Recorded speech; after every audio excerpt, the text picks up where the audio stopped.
आपल्या प्रत्येकाच्या घरात पर्सनल कॉम्प्युटर असतो, ज्याला आपण पीसी म्हणतो. हा कॉम्प्युटर भारतात जेव्हापासून आलाय तेव्हापासून एक शब्द आपल्या कानावर सातत्याने पडत आलाय, तो शब्द म्हणजे व्हायरस.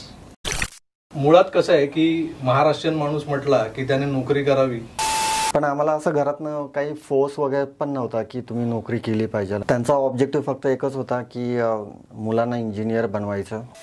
अज्ञान लोक तर मला असे म्हणायचे की माणसातला व्हायरस तिकडे कसा जातो. त्यांना सांगायला लागायचं हा माणसातला व्हायरस नाही किंवा तुम्हाला कॉम्प्युटर खोलल्यावर व्हायरस दिसतो, काही जंतू दिसतात. व्हायरस हा 5वीला पुजलेला होता कॉम्प्युटरच्या. आता एक व्हायरस असा होता त्याला कॅस्केड म्हणायचं किंवा रेनफॉल. तर तो व्हायरस हळूहळू आपण काम करत असताना एक एक अक्षर खाली पडायचं.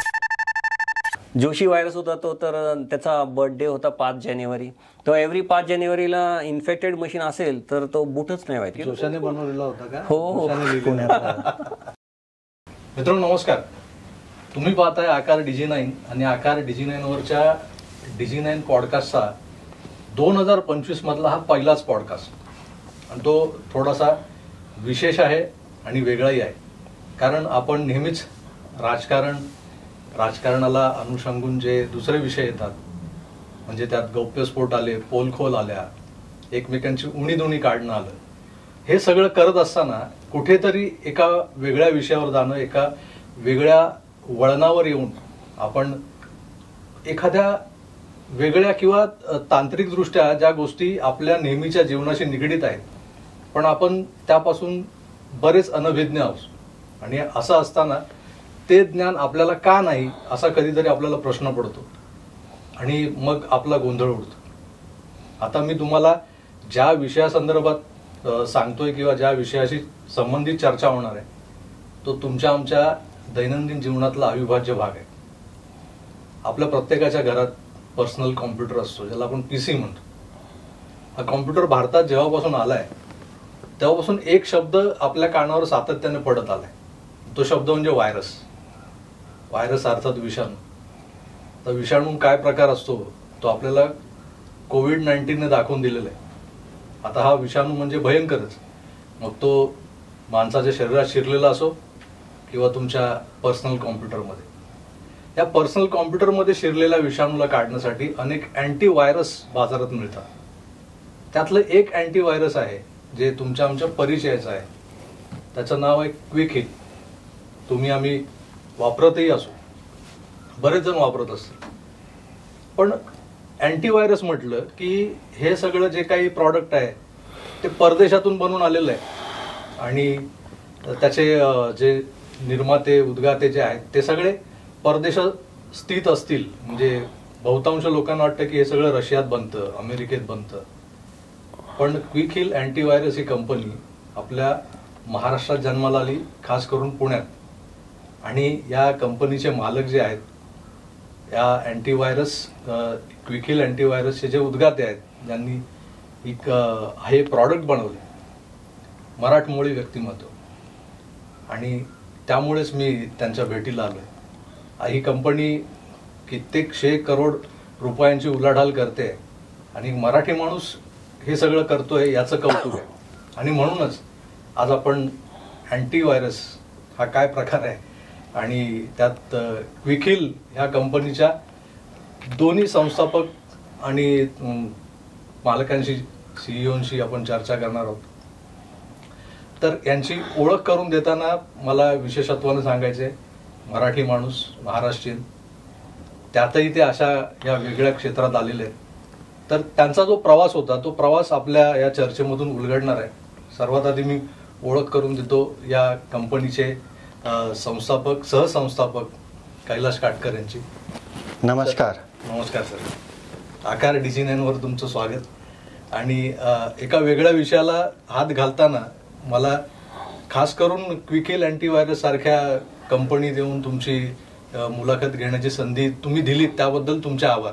नाही, तुमचे खूप खूप आभार, कारण मी तुमचे पॉडकास्ट खूप बघत असतो आणि खूप लर्निंगसारखे असतात तुमचे पॉडकास्ट. बऱ्याचशाच गोष्टीचं जे अंडरस्टँडिंग आहे त्याच्यातनं ते बघायला मिळतं. भले ते पॉलिटिकल असो, पण बऱ्याचशाच गोष्टी एका वेगळ्या डायमेन्शननी बघण्याचा एक ऑपॉर्च्युनिटी मिळते तुमच्या पॉडकास्टमधून. सर, सहसंस्थापक आणि या कंपनीतले जे बॅकबोन म्हणता येतील की त्यांच्याच संकल्पनेतून या अँटीव्हायरसचा तुमच्या क्विकिलचा जन्म झाला. नमस्कार. संजय काटकर सर. मुळात कसं आहे की महाराष्ट्रीयन माणूस म्हटला की त्याने नोकरी करावी, 9 ते 5 हा जो काही आपला नेहमीचा शिरस्ता आहे तोच अंगीकारावा आणि त्यातून मग 30 तारखेला जो पगार येतो त्यात घर चालवावं. ही संकल्पना, ही चौकट मोडून ह्या सगळ्या उद्योगाकडे वळण्याचं कसं काय तुम्हाला सुचलं? उद्योगाकडे कसं वळायचं, तुम्ही म्हणता ते बरोबर आहे. बऱ्याचशाच मराठी फॅमिलीमध्ये तो नोकरी करण्याकडे जोर असतो वगैरे. पण खरं सांगायचं झालं तर माझ्या वडिलांनी, म्हणजे आमच्या काटकर फॅमिलीमध्ये आमच्या वडिलांनी, जे त्यांच्या बनी भावंडामध्ये सर्वात लास्ट आहे, 10व्या नंबरला आहे, फॅमिलीमध्ये पहिली नोकरी कुणी केली तर ती त्यांनीच केली. म्हणजे ते फर्स्ट जनरेशन एम्प्लॉय होते. आम्ही फर्स्ट जनरेशन एंटरप्रेनर्स आहोत. म्हणजे नोकरी का करावी लागती ती त्यांनी का केली त्याच्यामुळे ते आम्हाला बघायला मिळालं, समजायला मिळालं. आणि आमचा हेतू असा काही हे नव्हता की बिझनेस करण्याचा किंवा हा करण्याचा. पण आम्हाला असं घरातनं काही फोर्स वगैरे पण नव्हता की तुम्ही नोकरी केली पाहिजे आणि हे केलं पाहिजे. कारण त्यांचा ऑब्जेक्टिव्ह फक्त एकच होता की मुलांना इंजिनियर बनवायचं. ते तर माझ्या बाबतीत होऊ शकलं नाही, कारण मी शाळेतच एवढे चांगले मार्क्स आणत नव्हतं. माझ्या रिपोर्ट कार्डवरती रेड लाईन्स खूप यायचे. आणि ज्या दिवशी मला स्वतःलाच वाटलं त्या दिवशी मी शाळा सोडून दिली. आणि संजय मात्र हुशार होता. तो खूप शाळेत हुशार असल्यामुळे त्याचे मार्क्स पण चांगले होते आणि सगळं चांगलं होतं. त्यामुळे त्यांनी ते कंटिन्यू केलं. आणि मी 4 वर्ष जॉब केला. आणि जॉब केल्यानंतर मग मी बिझनेस करायचा ठरवला. ज्याला मी बिझनेस म्हणणार नाही, पण काहीतरी स्वतःचं करायचं ठरवलं. आणि ते स्वतःचं छोटंसं वर्कशॉप चालू केलं होतं. आणि मग त्याच्यातून हळूहळू करत एवढा मोठा बिझनेस कसा झाला कळलंच नाही. ते हे ढोबळमानाने तुम्ही सगळं सांगितलं. म्हणजे एक मोठा स्पॅन तुम्ही अगदी छोट्या शब्दात, म्हणजे अगदी कमी शब्दात मांडलाय. खरं तर मला तुम्हाला अगदी थोडंसं विस्तृत तुमच्याकडून ऐकायचं की तुम्ही मूळचे पुण्याचे नाही, तुम्ही सातारा डिस्ट्रिक्ट मधले आहोत. ललगुण, खटाव तालुक्यामध्ये ललगुण गावाकडचे आहोत. मग पुण्यात येणं कसं झालं? त्यानंतर तुम्ही म्हणताय की तुम्ही फारसे शिकला नाहीत. आता तुमच्या आई वडिलांची इच्छा अशी होती की मुलांना इंजिनियर करायचं. तुम्ही अँटीव्हायरस सारख्या एका किचकट क्षेत्रात काम करताय, त्या कंपनीचे तुम्ही मालक आहात, आणि तरी म्हणताय की तुम्ही फारसे शिकले नाहीत. म्हणजे तुमचं शिक्षण कुठे अडकलं, किती झालं? मी 9वी नंतर शाळा सोडून दिली होती.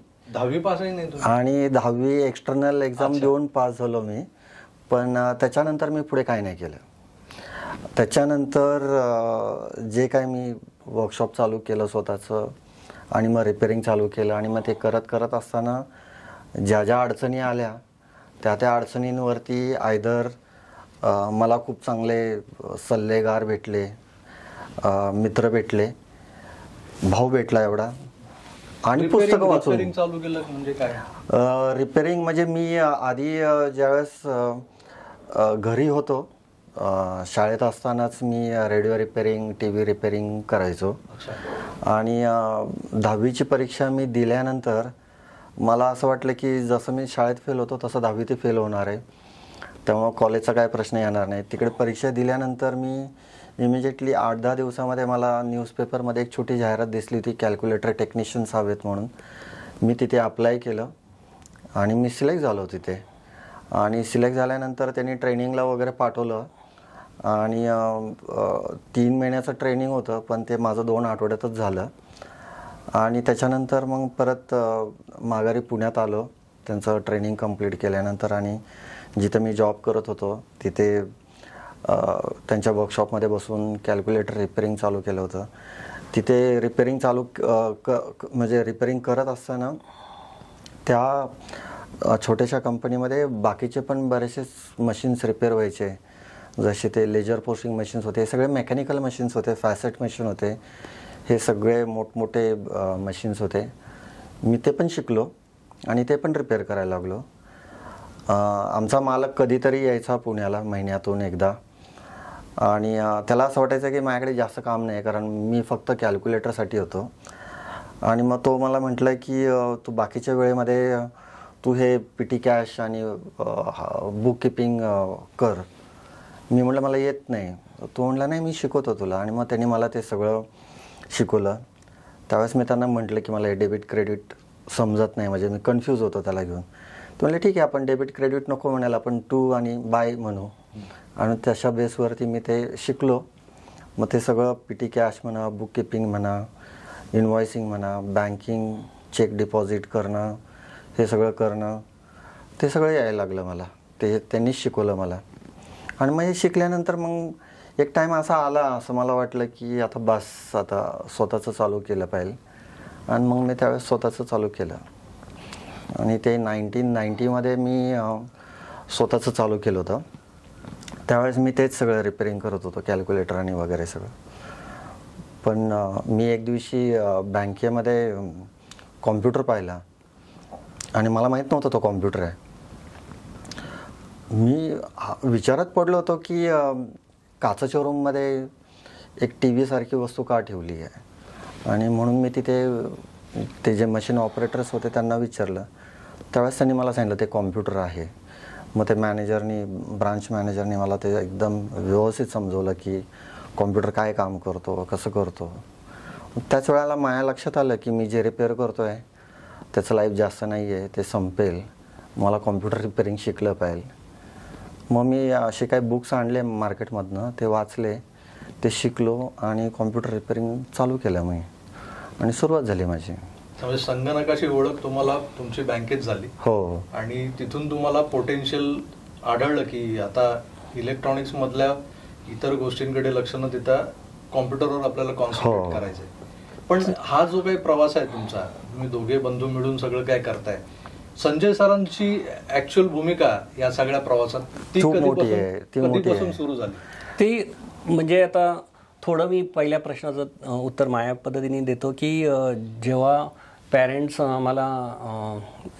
त्यांनी आम्हाला इंग्लिश मिडियम स्कूलमध्ये घातलं, वडील फिलिप्सला होते, तर ते त्यांच्या सिच्युएशनवरनं लक्षात येत होतं की त्यांना इकॉनॉमिकली ते झेपत नव्हतं. आणि मग त्यासाठी ते आणखी काहीतरी लाईक ओव्हर टाईम करायचा किंवा आणखी काहीतरी जॉब व्यतिरिक्त करायचं हे करत होते. आणि सुरुवात रेडिओ रिपेअरिंग वगैरे त्यांनी केली आणि तेच बघून ह्याला पण ते समजायला लागलं.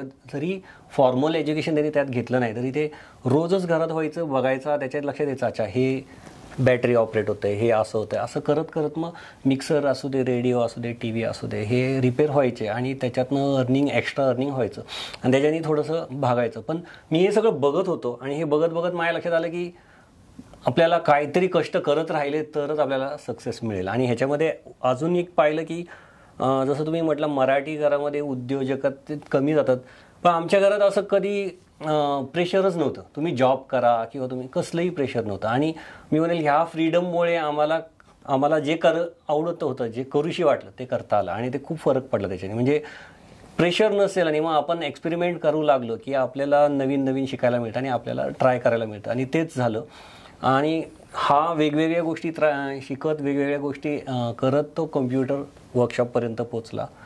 त्यावेळेस त्यांनीच मला सल्ला दिला की मला तर इलेक्ट्रॉनिक्सच आवडत होतं, कारण की मी सगळं घरात इलेक्ट्रॉनिक्सच बघत होतो, रिपेअरिंग वगैरे. आणि मी ठरवलं होतं की इलेक्ट्रॉनिक्स इंजिनिअरिंग करायचं.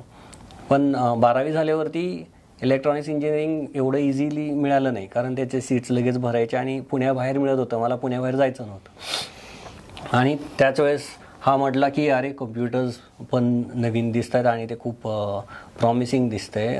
मग आणि कम्प्युटर रिलेटेड काय आहे का बघायला लागलं. मग ग्रॅज्युएशन BCS म्हणून एक कोर्स नवीन सुरू झाला होता, त्याचं 1च वर्ष झालं होतं पुण्यामध्ये.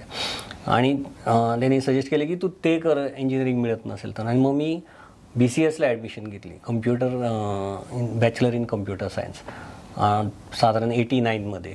आणि तिथून माझा कम्प्युटर्सशी संबंध सुरू झाला. आणि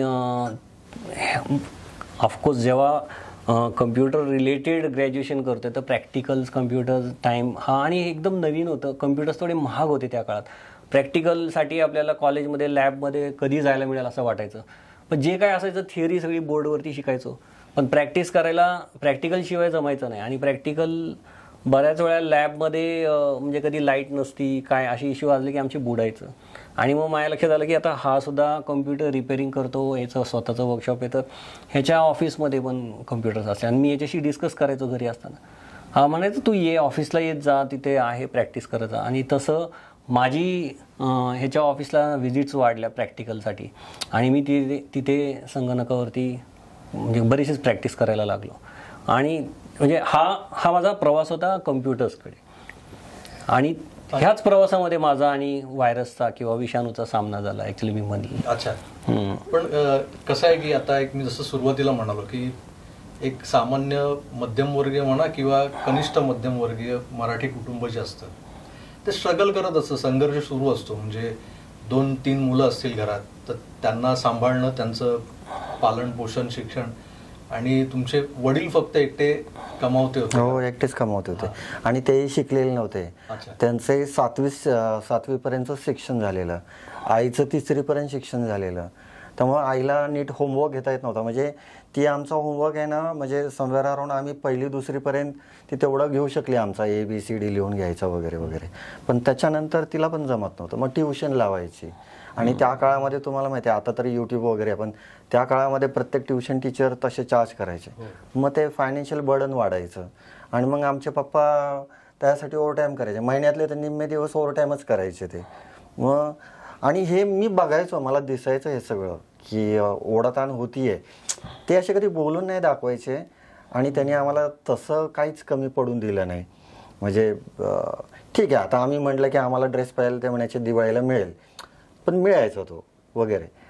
म्हणजे जे काय मागेल ते नाही मिळायचं, पण जे निडी आहे ते डेफिनेटली मिळायचं. असं कधीच झालं नाही किंवा शाळेत जायचं आणि शूज पाहिजे आणि शूज नाही घे. नाही, त्यांना माहिती आहे शाळेत जायचं, टीचर बसून देणार नाही जर का शूज नाही घेतले तर. सो ते सगळं मिळायचं. ते प्रॉपरली बुक्स वगैरे सगळं व्हायचं. शाळेत जायचो आम्ही, यायचो. आणि त्यांची ती इच्छा होती की आम्ही इंजिनियर बनावं, पण ते काय पॉसिबल नव्हतं. आणि मग ज्यावेळेस ते स्वतः एवढे शिकलेले नसल्यामुळे ना, त्यांना फ्युचर नव्हतं माहिती की मुलांनी काय करायला पाहिजे. त्यांना फक्त एवढंच माहिती होतं की इंजिनियर व्हायला पाहिजे. आता ते इंजिनियर कशात व्हायला पाहिजे, काय व्हायला पाहिजे, इंजिनियरमध्ये किती वाटा आहेत, फाटे आहेत, त्यातलं त्यांना काही माहीत नव्हतं. आणि जरी मी म्हटलं जरी असतं की मला इंजिनियर व्हायचं आहे, तरी त्याच्यावरती रिसर्च करून कुठल्या बाजूला जायला पाहिजे, काय करायला पाहिजे, एवढी सुद्धा त्यांची हे नव्हती, म्हणजे कॅपॅसिटी नव्हती अंडरस्टँडिंगची. ते पण कुणावर तरी डिपेंडंट राहिले असते. आणि त्यांचे जेवढे मित्र वगैरे सगळे होते ते त्यांच्यासारखेच होते सगळे. तुम्ही कसं फाइंड आउट केलं जेव्हा तुम्ही यांना BCS करायला लावलं? कारण मी ज्यावेळेस ते काम करायचो ना आणि बँकेतनी जायचो ना, बँकेत खूप लोक हुशार होती.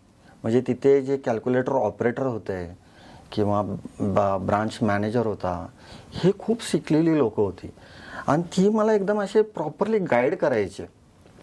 आणि ते नाही असे म्हटले की तू तुझ्या भावाला कॉम्प्युटरमध्ये टाक, पण त्यांच्याकडून मी जे काही समजायचो की त्याच्यातनं मला ते एक माझं स्वतःचं एक तर्क लागायचा. आणि मग त्याच्या बेसिसवरती मी ते हे करायला लागलो की आता त्यावेळेस हा म्हणत होता की मला इलेक्ट्रॉनिक्स इंजिनिअरिंग करायचं.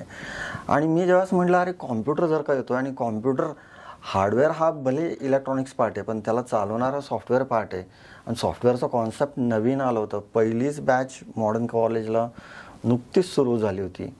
आणि मी म्हटलं मग हे पुढे खूप वाढेल, म्हणून मी ह्याला म्हटलं की तू ते कर, ते इलेक्ट्रॉनिक्स नको करू, हे कर, कारण हे फ्युचर ह्याचं डेफिनेटली काही ना काहीतरी ब्राईट असेल. म्हणजे एवढं तर काय माहीत नव्हतं, पण असेल एवढं तर मला जाणवत होतं. ही फार मोठी गोष्ट आहे. पोटेन्शियल कशात आहे ते ओळखणं आणि त्यानुसार नंतर पुढच्या आपल्या सगळ्या मुवमेंट ठरवणं, हे म्हणजे यशाचा पाया तिथेच असतो. आणि तो तुम्ही परफेक्ट ओळखला होतात. पण सर आता तुम्ही विषाणूपर्यंत येऊन आपण थांबलो होतो. हा विषाणू फाइंड आउट करणं, ॲक्च्युअल व्हायरस, अगदी मला आठवतंय 90च्या दशकात जेव्हा ते डॉस बेसवाले जे PC असायचे, बरोबर, तिथेही तुम्ही काही ती फ्लॉपी टाकली, काही केलं, तेव्हा त्या फ्लॉपीज यायच्या. तर हा व्हायरस हा 5वीला पुजलेला होता कॉम्प्युटरच्या. जे तुम्ही काहीतरी केलेलं असायचं तिकडे प्रोजेक्ट वगैरे, आणि त्यात मग ती फ्लॉपी कॉपी केल्यानंतर दुसरीकडे गेला तर तिकडे व्हायरस आला म्हणून ती करप्ट झाली, उघडली नाही, हे असे घोटाळे होतच असायचे. आणि त्याच्यावरती उपाय म्हणून तेवढी अँटीव्हायरसची स्ट्रेंथ नव्हती त्यावेळेला.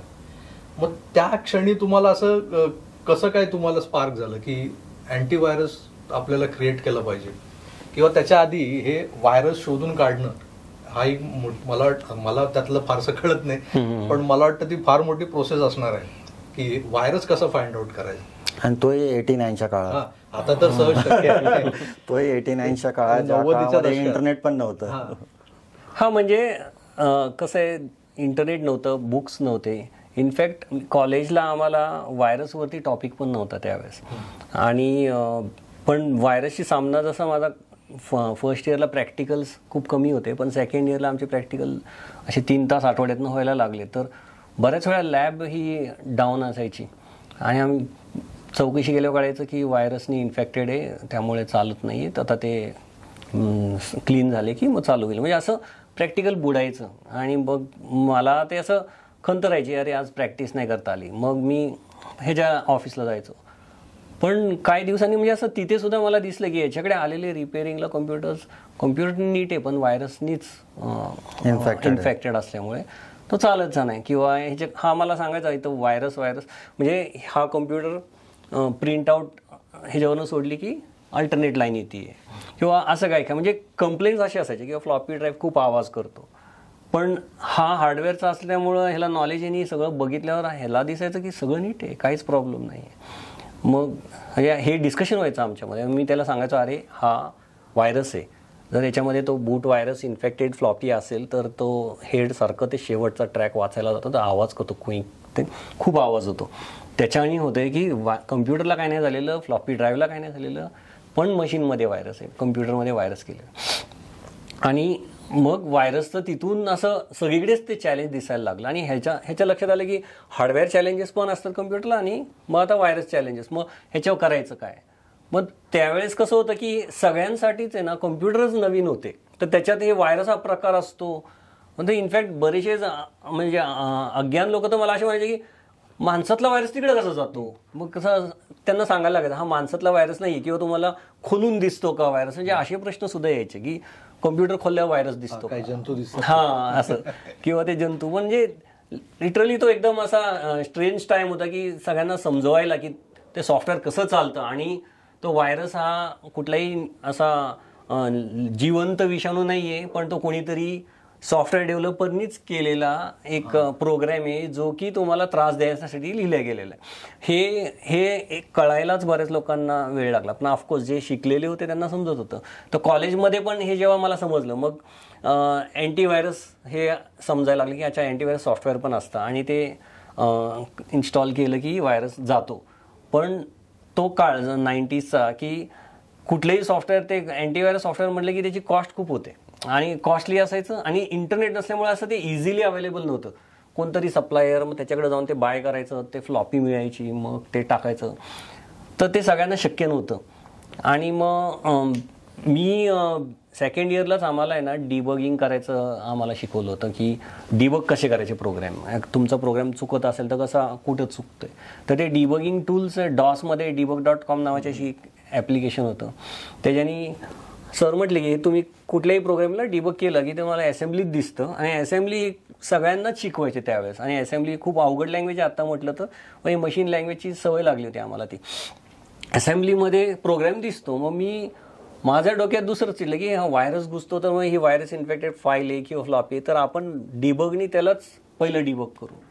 म्हणजे आणि हे जेव्हा मी केलं तेव्हा मला समजायला लागलं, अच्छा काय करतोय, मशीनमध्ये कुठे इन्फेक्ट होतोय, मेमोरीत कसे बदल करतोय, नवीन फ्लॉपी ड्राईव्ह किंवा मशीनच्या हार्ड डिस्कमध्ये काय चेंजेस करतोय, हे हळूहळू. आणि ह्याला वेळ लागला, म्हणजे असं लगेच नाही झालं. म्हणजे मी जे काही समजत नाही ते लिहून ठेवायचं की अच्छा ह्या व्हायरसने हे केलं. मग हे इथे चेंजेस म्हणजे काय, मग याचे बुक्स शोधा की हार्ड डिस्कमध्ये ह्या ट्रॅकवर काय असतं, किंवा मेमोरीमध्ये ह्या लोकेशनला काय असतं डॉसमध्ये, हे शिकायला बुक्स शोधा, आणि जे की आमच्या सिलेबसमध्ये नव्हते. आणि ह्या सगळ्या गोष्टी प्रयत्न करून करून ते यायला लागले मला. तर आत्ता मला एवढं समजतंय की आपण काहीतरी सारखं एक्सप्लोर करत राहिलो, म्हणजे नवीन काहीतरी शिकायची धडपड करत राहिलो ना, की अपयश येतं, पण त्या अपयशातनं जे शिकतो आपण ते एक वेगळ्या लेवलला जातो. आणि हे सारखं करत राहिलं तर आपण काहीतरी अचीव्ह करू शकतो. हे आता मी इझिली बोलू शकतो, पण तेव्हा मी डायरेक्ट केलं होतं आणि मला कोणी सांगितलं नव्हतं. आणि मग हेच मी जेव्हा ह्याला सांगितलं की असं मी डिबग थ्रू प्रोग्राम केलं की दिसतंय. आता मी नॉर्टन युटिलिटीज अशी टूल्स असायचे किंवा डिस्क एडिटर वगैरे, त्या डिस्क एडिटरनी मी इन्फेक्टेड फ्लॉपीचं इन्फेक्शन काढून टाकायचं. आणि मग हा म्हटलं अरे वा मस्त, फ्लॉपी क्लीन झाली, मशीनचा आवाज यायचा बंद झाला. मग ह्याच्यावरती काहीतरी तू करू शकतो, पण आता तू ऑटोमॅटिक काहीतरी करायचं. तर मग मी म्हटलं ठीक आहे, आता प्रोग्राम लिहू शकतो. मग मी माझा सी प्रोग्रामिंग पण नवीनच शिकलो होतो. तर सीनी एक टूल लिहिलं, असं एक ॲप्लिकेशन, कमांड लाईन टूल होते डॉस असल्यामुळे. किंवा तो एक समजा मायकल एंजेलो व्हायरस आहे किंवा जोशी व्हायरस आहे, तो कसा क्लीन करायचा आणि तो क्लीन करून फ्लॉपी हे करायचा.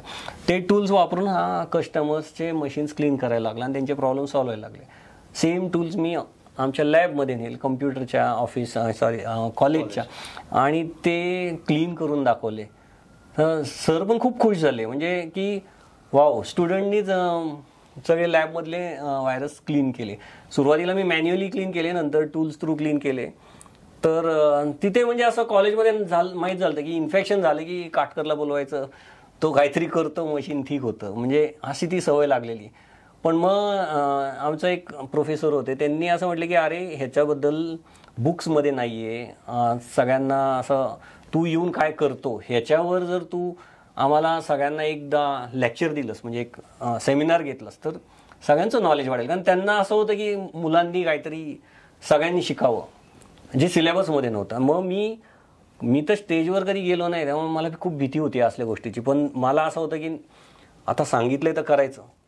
मग त्यासाठी मी आणखी तयारी करायला लागलो की स्टेजवर जाताना असं नको की मला काहीच येत नाही. म्हणून मी वाचलं, त्यात एक आठवडा घालवला असेल. मला तो लेक्चर सेमिनार अजूनही आठवतो. मी असं पोस्टर लावलेलं लॅबमध्ये सरांनी की इतक्या तारखेला संजय सर, म्हणजे संजय व्हायरसवरती लेक्चर घेणार आहे. मी सेकंड इयरला होतो, पण ते नोटीस बघून सगळे first year, second year, third year सगळेच्या सगळे त्या हॉलमध्ये होते. आणि मी तो सेमिनार जेव्हा दिला, मी म्हणेल तो माझा टर्निंग पॉईंट होता त्या करिअरकडे. कारण की त्या लेक्चरनी मी खूप शिकलो. प्लस मला असं कळालं की हे खूप इंटरेस्टिंग आहे, सगळ्यांना येत नाही आणि आपण अजून डीप करू शकतो.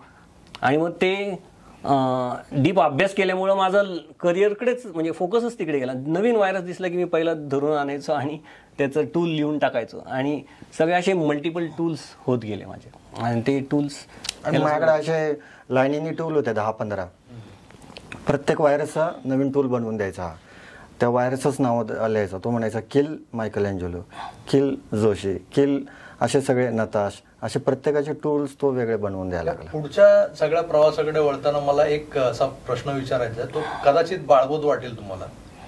हे व्हायरस हा जो काही प्रकार आहे मानव निर्मित आहे, म्हणजे कुठल्या तरी डेव्हलपरने क्रिएट केलेला आहे.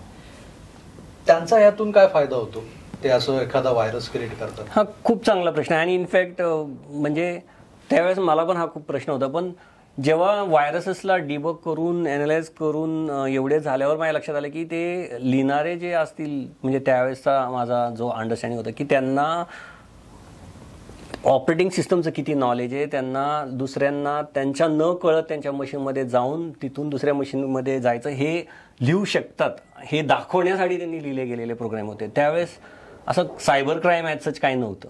जे काय व्हायरस होते ते सगळे काही ना काहीतरी छोटं मोठं तुमचं काम ठप्प करायचे. त्यांनी कोणालाही फायदा नाही, पण नुकसानच व्हायचं. पण व्हायरस लिहिणाऱ्या असे 1-2 लोक सापडले, म्हणजे मेजरली व्हायरसेस आपल्याकडे फॉरेनवरून यायचे, असे रशिया किंवा युरोपमधनं. तर त्यांच्या मुलाखतीत हेच निघालं की त्यांना हे शो ऑफ करायचं होतं की मी किती चांगला प्रोग्राम लिहू शकतो किंवा मी किती इथे बसून जगभर कसं जाऊ शकतो, अशा थॉट्सनी त्यांनी लिहिलेलं. आणि ते सगळे यंगस्टर्स होते असे. आर्थिक फायदा काहीच नाही. आर्थिक फायदा काहीच नव्हता, फक्त एक आपलं आत्मिक समाधान मिळवण्यासाठी. मी तुम्हाला सांगतो ना, व्हायरस म्हणजे आता एक व्हायरस असा होता त्याला कॅस्केड म्हणायचं किंवा रेनफॉल. तर तो व्हायरस मशीनमध्ये आला, हळूहळू आपण काम करत असताना एक एक अक्षर खाली पडायचं. असं वाटायचं अरे मी टाईप करतोय आणि अक्षर खाली पडतंय, लिटरली खाली पडायचे असे. आणि बॉटम ऑफ द मॉनिटर सगळे असे साठायचे. द लिहिलं तर त्याच्यातला ॲच खाली पडून जायचं असं. म्हणजे थोड्या वेळाने वाक्य पूर्ण झालं तोपर्यंत दचा ई खाली. आणि ते असं इंटरेस्टिंग, म्हणजे त्याच्यानंतर लोक व्हिडिओ काढायला लागले, न्यूज झाली त्याची. तुम्ही जर गुगल केलं जुने न्यूज सापडले तर ते सापडतील सगळीकडं. सगळीकडे त्याची न्यूज होती. अगदी वर्ल्ड दिस वीक वगैरे आपण बघायचो जुन्या काळामध्ये, ती इंटरनॅशनल न्यूज BBC वगैरे, त्याच्यावरती पण डिस्कशन. म्हणजे हे कसं आहे ना, लोकांना पॉप्युलरिटी मिळवण्यासाठी हे असे काहीतरी वेगवेगळे उद्योग करायचे. जोशी व्हायरस होता तो, तर त्याचा बर्थडे होता 5 जानेवारी. तो एव्हरी 5 जानेवारीला इन्फेक्टेड मशीन असेल तर तो बुटच नाही व्हायचा, लिहून यायचं टाईप हॅपी बर्थडे जोशी.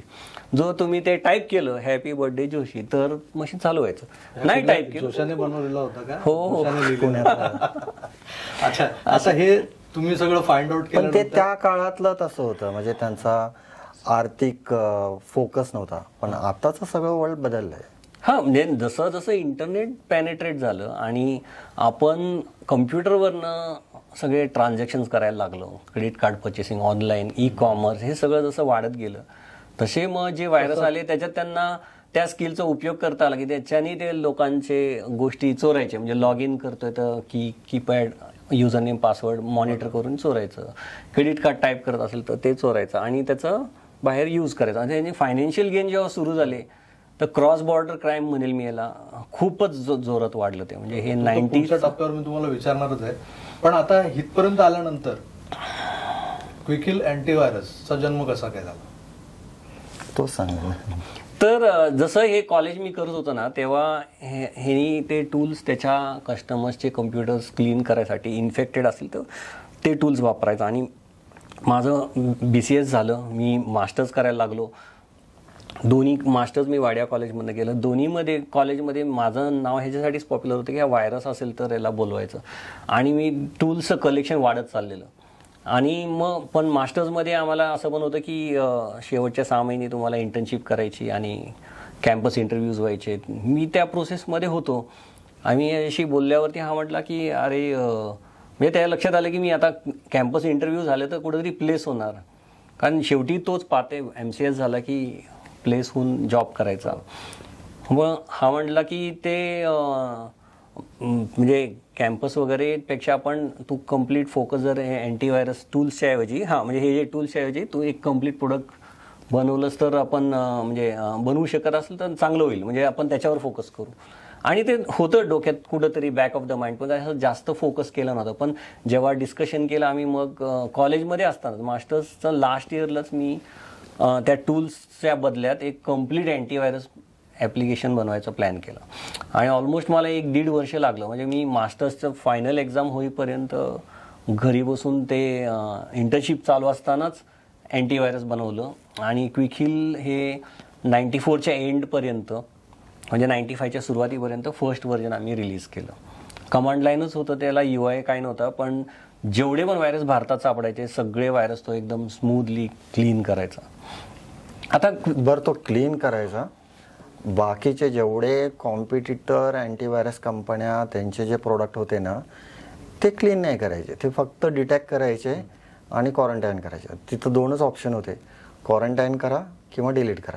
तुम्हाला फाईल इम्पॉर्टंट आहे, क्वारंटाईन करून ठेवा पण वापरू नका, नाहीतर मग डिलीट करा.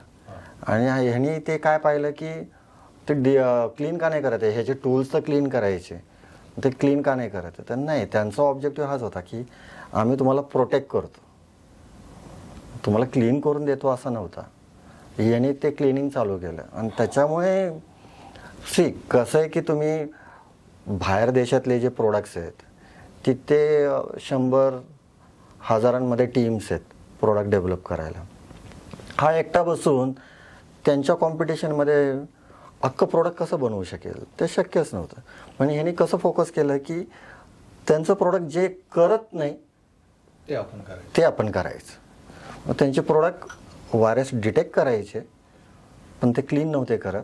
ह्यांनी क्लिनिंगचं टूल लिहिलं आणि प्रॉपर जसं अँटीव्हायरसचं जसं त्याला तो डॅशबोर्ड वगैरे असतो डॉसमध्ये का होईना त्यांनी ते असे सिम्बॉल्स वापरून ते तसं पूर्ण कंप्लीट बनवलं. आणि त्याच्यामुळे मार्केटमध्ये नाव व्हायला लागलं की अरे क्विकिल क्लीन करतो. कोणत्या सालची गोष्ट आहे?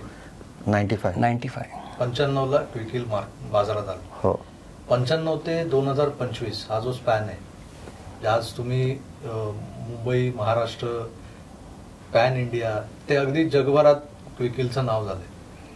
हे इथपर्यंत पोहोचवण्यासाठी तुम्हाला मार्केटिंग आणि बाकीच्या गोष्टींचा पण तुम्हाला हे घ्यायला लागला असेल, म्हणजे थोडासा आपण म्हणतो ना सपोर्ट घेतो आपण, तर ते सगळं कसं काय, म्हणजे तुम्ही दोघात मिळून हे सगळं, मुळातच तुम्हाला एवढ्या मोठ्या स्केलवर जाताना तुम्हाला टीम बिल्डिंग करावी लागली असेल, डेव्हलपर्स वगैरे, तो प्रवास कसा होता? म्हणजे ते तुम्ही एकटेच आपले वन साइड बॅटिंग करत होता? हो, सुमित पहिलं सुरुवातीचं सांगतो, त्याच्यानंतर पुढे तो कंटिन्यू करेल. पहिलं तर ज्यावेळेस मला कळालं की आता ह्याचं मास्टर जसं कम्प्लीट होणार आहे, तो प्लेस होईल कुठेतरी, मग तो जाईल. माझं जे रिपेरिंग सेंटर एवढं पॉप्युलर होतं कारण हा माझ्याबरोबर भले तो काम करत नव्हता पण तो यायचा असा मधल्या पिरियडमध्ये, लंच पिरियडमध्ये वगैरे, आणि तो त्याच्या एका दोन मित्रांना पण घेऊन यायचा. तो टाईम खूप छान जायचा. आणि बरेचसेच कसं आहे ना की माझ्याकडे पण असे जे पोरं रिपेअर करायला वगैरे होते, त्यांना पण काय अडचण आली काय आली की हा सांगायचा त्यांना काय काय गोष्टी. भले हा रिपेअरिंग करत नव्हता पण ह्याचे इन्साइट्स आहे ना 99% काम करायचे, आणि ते त्या सगळ्या मुलांसाठी पण एक लर्निंग होतं. आणि जसा हा जाणार मला कळायला लागला ना, तर मी थोडासा हे व्हायला लागलो होतं. आणि मग तो असं फील झालं की अरे तू काय बाहेर जाऊन प्रोजेक्ट करतो, ही तेच प्रोजेक्ट कर. तर म्हटलं नाही अरे, हे तुझं वर्कशॉप खूप छोटं आहे, मला त्याचं सर्टिफिकेट नाही लावता येणार. त्यामुळे त्यांनी एका कंपनीत केलं ते, पण मी सांगितलेलं काम पण केलं. तो म्हटलं मला एक कॉम्प्युटर घरी आणून दे, मी करतो. आणि त्यांनी ते पूर्ण प्रोडक्ट सगळं बनवलं. 95 साली ज्यावेळेस प्रोडक्ट रेडी करून त्यांनी माझ्यासमोर ठेवलं ना, नंतर मी स्वतःला विचारायला लागलो की मी काय केलं, हे कशाला ह्याला एवढं सांगितलं, याने एवढे दिवस रात्रीचे 3-3 वाजेपर्यंत बसून काम करून हे प्रोडक्ट बनवलं. प्रोडक्ट विकायचं कसं, मला तर विक्री येतच नव्हतं, मी टेक्निकल पर्सन होतो. मी तो प्रयत्न केला, सेल्स पीपल असे अपॉइंट करून 2 मुलं अपॉइंट केली. म्हटलं जा रे बाबा मार्केटमध्ये जाऊन विक. त्यांनी 3-4 महिने प्रयत्न केला, त्यांना एकही प्रोडक्ट विकता नाही आलं. आणि मग मला थोडंसं टेन्शन वाढायला लागलं, कारण हा तर माझ्याकडेच बघायचा. तो म्हणायचा मी बनवू शकतो, बाकीचं पुढचं काम तुझं आहे. मग मीच त्या रिपेरिंगमधनं टाईम काढून मी मार्केटमध्ये फिरायला सुरुवात केली. आणि मला जमलं, मला पहिल्या आठवड्यातच मी 2-3 कॉप्या विकू शकलो. आणि मग मी कन्व्हिन्स पण करू शकलो बाकी लोकांना. आणि मग असे पार्टनर्स माझ्यासारखे जे रिपेअर करणारे होते त्यांना सांगितलं. आता हे सगळं करत असताना आहे ना, मग त्या प्रोडक्टला व्यवस्थित डब्बा पाहिजे, त्याला असं पॅकेजिंग व्यवस्थित पाहिजे, चित्र पाहिजे, हे पाहिजे. त्यासाठी आम्ही रिच आऊट झालो एका ॲडव्हर्टायझिंग एजन्सीकडे, क्रिएटिव्ह एजन्सीकडे वगैरे. त्यांनी तर नुसता डब्बा डिझायनिंगचेच 25,000 रुपये सांगितले. म्हणलं अरे मला प्रोडक्ट बनवायला एवढा खर्च नाही आला जेवढं तू नुसतं एक बॉक्सचं डिझाईन बनवायला सांगतोय. आणि थोडं प्रश्नात पडलो होतो आम्ही. आणि आम्ही दोघं पण शाळेत असल्यापासून आहे ना आमचं ड्रॉइंग छान होतं. हा म्हटला मी बनवतो बॉक्सचं डिझाईन. त्यासाठी त्यांनी ॲडोब फोटोशॉपीचा कोर्स लावला 2 आठवड्याचा, पुण्यात कुठेतरी होता.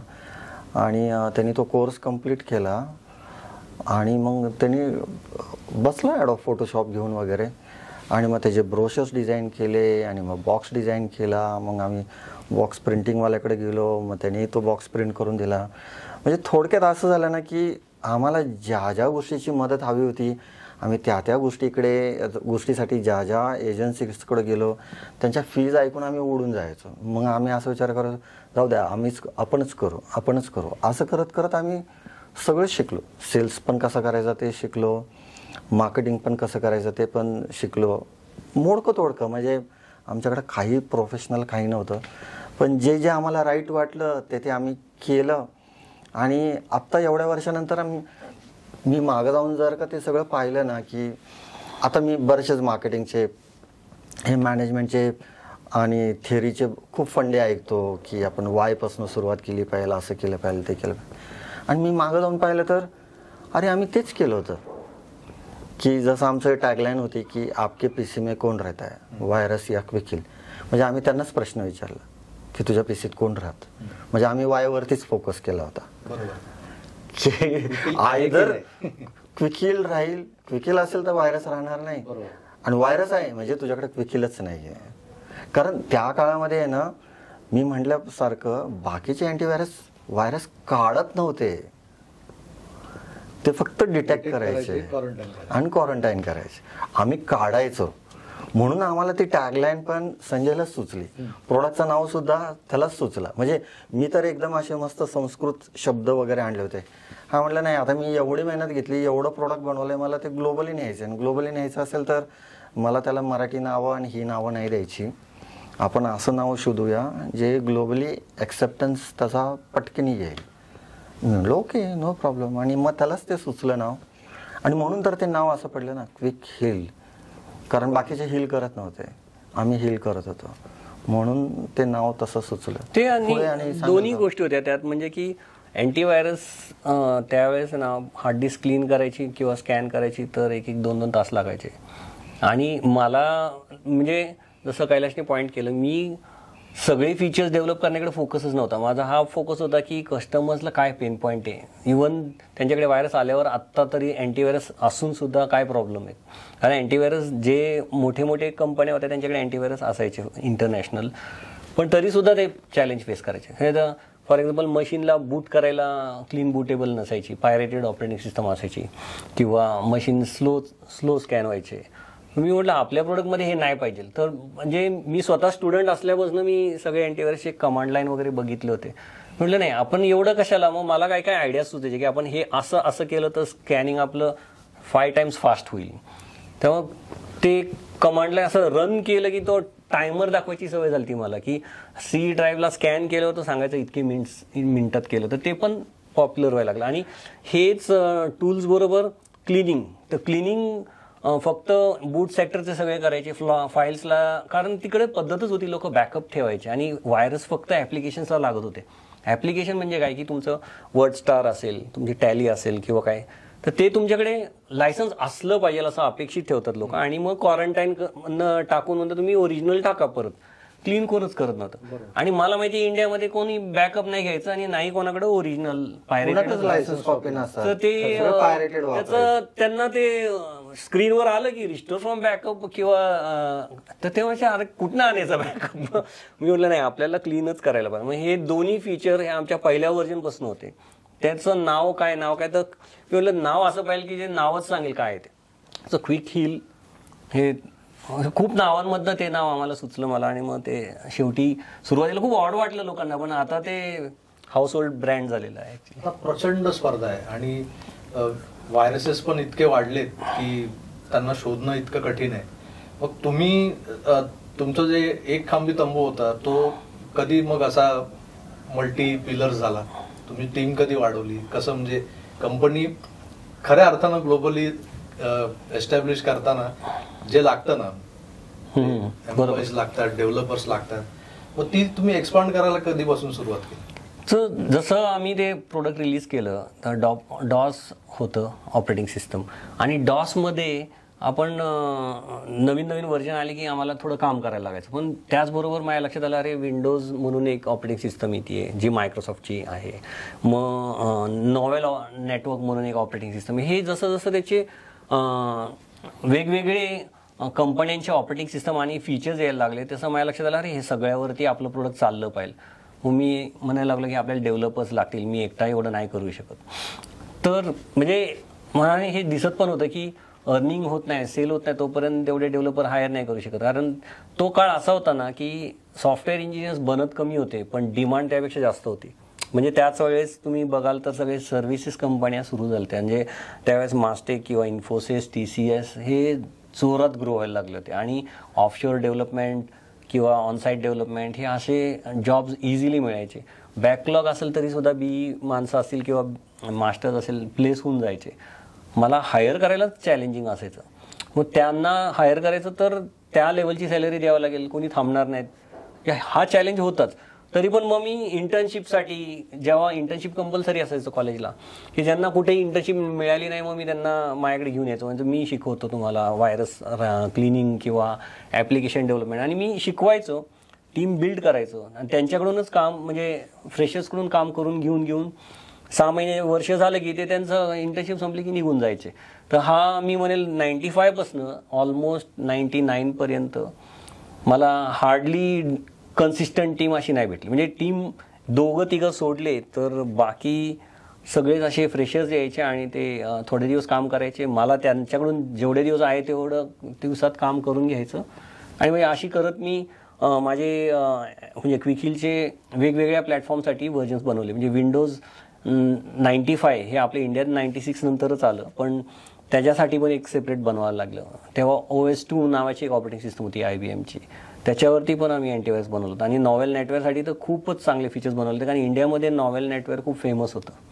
तर हे सगळं त्या 5 वर्षात अशी टीम उभी व्हायची, पण इकॉनॉमिकली तेवढं स्टेबल नसल्यामुळे सेल खूप नव्हता होत होता, पण त्यांना सॅलरी देऊ शकेल एवढा नव्हता.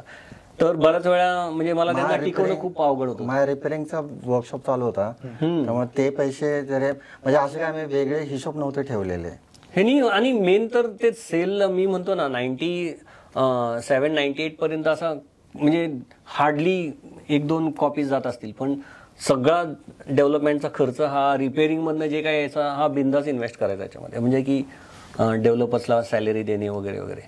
आणि पण सेल नाही झाला आणि त्यांचा सॅलरीचा टाइम झाला असं खूप वेळा झालेलं. आणि मग आम्ही म्हणजे खूप वेळा अशी सिच्युएशन आलेली की नाही देऊ शकत सॅलरी, आणि people use to live. They use to love what they were doing. आमच्याकडे जेवढे पण काम होतं ते खूप इंटरेस्टिंग होतं, नवीन नवीन गोष्टी शिकायला मिळायचे, पण त्या एका गोष्टीमुळे ते थांबणं अवघड होतं, कारण शेवटी कुठेतरी सॅलरी मॅटर करतेच.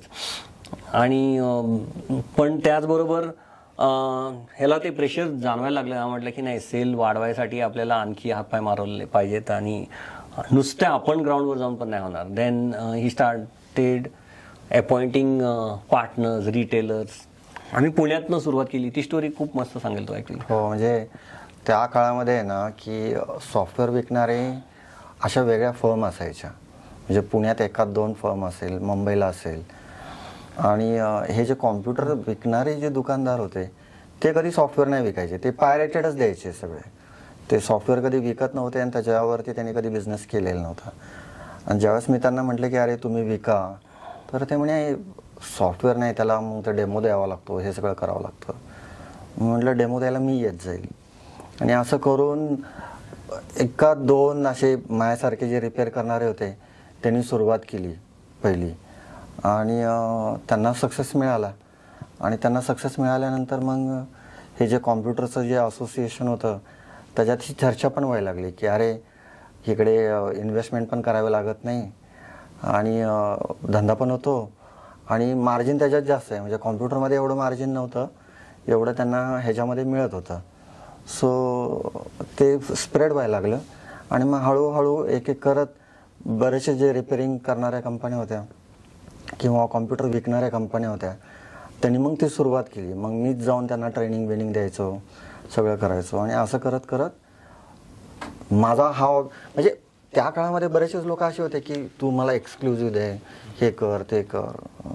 मी पण असंच 1-2कडून शिकलो की एक्सक्लुझिव्ह द्यायचं असेल पहिले तर देऊ नाही, आणि द्यायचं असेल तर मग तुम्ही त्याच्याकडून कमिटमेंट घ्या. आणि कमिटमेंट कोणी द्यायला तयार नव्हतं. म्हटलं मग कमिटमेंट नसेल तर प्लीज असं नको बांधू, तू वीक, तुला जो सपोर्ट पाहिजे तो मी देईल आणि लेट अदर्स ऑल्सो सेल. आणि असं करत मग मी सगळ्यांना करत गेलो आणि मग ती सक्सेस स्टोरी झाली माझ्यासाठी. मग मी काही डिस्ट्रीब्युटर अपॉइंट केले मुंबईसाठी, नाशिकसाठी, नागपूरसाठी. पण माझा पुण्यातला एक नॉर्मल दुकानदार जेवढं विकायचा प्रोडक्ट तेवढं तर त्या शहरातला डिस्ट्रीब्युटर पण नाही विकायचा, म्हणजे मुंबईचा म्हणा किंवा नाशिकचा म्हणा. आणि मग मी विचारात पडलो की हा असा प्रॉब्लेम का येतोय, का त्यांना विकता येत नाही, त्यांच्याकडे तर अख्खी मुंबई आहे वगैरे सगळं. मग माझ्या लक्षात आलं की पुण्यात प्रत्येक दुकानदार ज्यावेळेस विकत असतो त्याला ज्या वेळेला अडचण येते त्यावेळेस तो फोन उचलतो आणि फोन करतो. इकडे मुंबईवरनं फोन येणं किंवा नाशिकवरनं फोन येणं म्हणजे त्यांना STD करावं लागेल. आणि त्या काळामध्ये लोक STDपासून लांब राहायचे, ते असे फिरवायचे नाही, कारण ते मिनिटाला बिल लागायचं. मग मला असं वाटलं की आपण शाखा काढायला पाहिजे.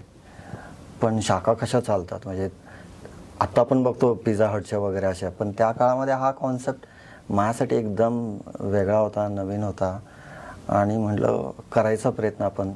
आणि म्हणून मी सुरुवातीला आधी प्लॅन होता मुंबईचा, पण मी ज्यावेळेस रिपेअरिंग शिकायलाच मुंबईला गेलो होतो त्याच वेळेला मी मुंबई पाहिली होती. आणि मला असं जाणवलं होतं की मुंबई माझ्या स्वतःच्या कल्चरपेक्षा खूप फास्ट आहे आणि ती मला झेपणारच नाही. जर मी तिथे ऑफिस ओपन केलं आणि तिथं जी काय मुलं मी अपॉइंट करू आणि ती जर का माझ्यापेक्षा खूप फास्ट असतील आणि त्यांना ड्राईव्ह करणं तर मला अवघड जाईल. त्यांनी काही गोष्टी मागितल्या आणि मला पटापट प्रोव्हाइड करता नाही आल्या त्यांना, तर ती ब्रांच फेल होईल आपली.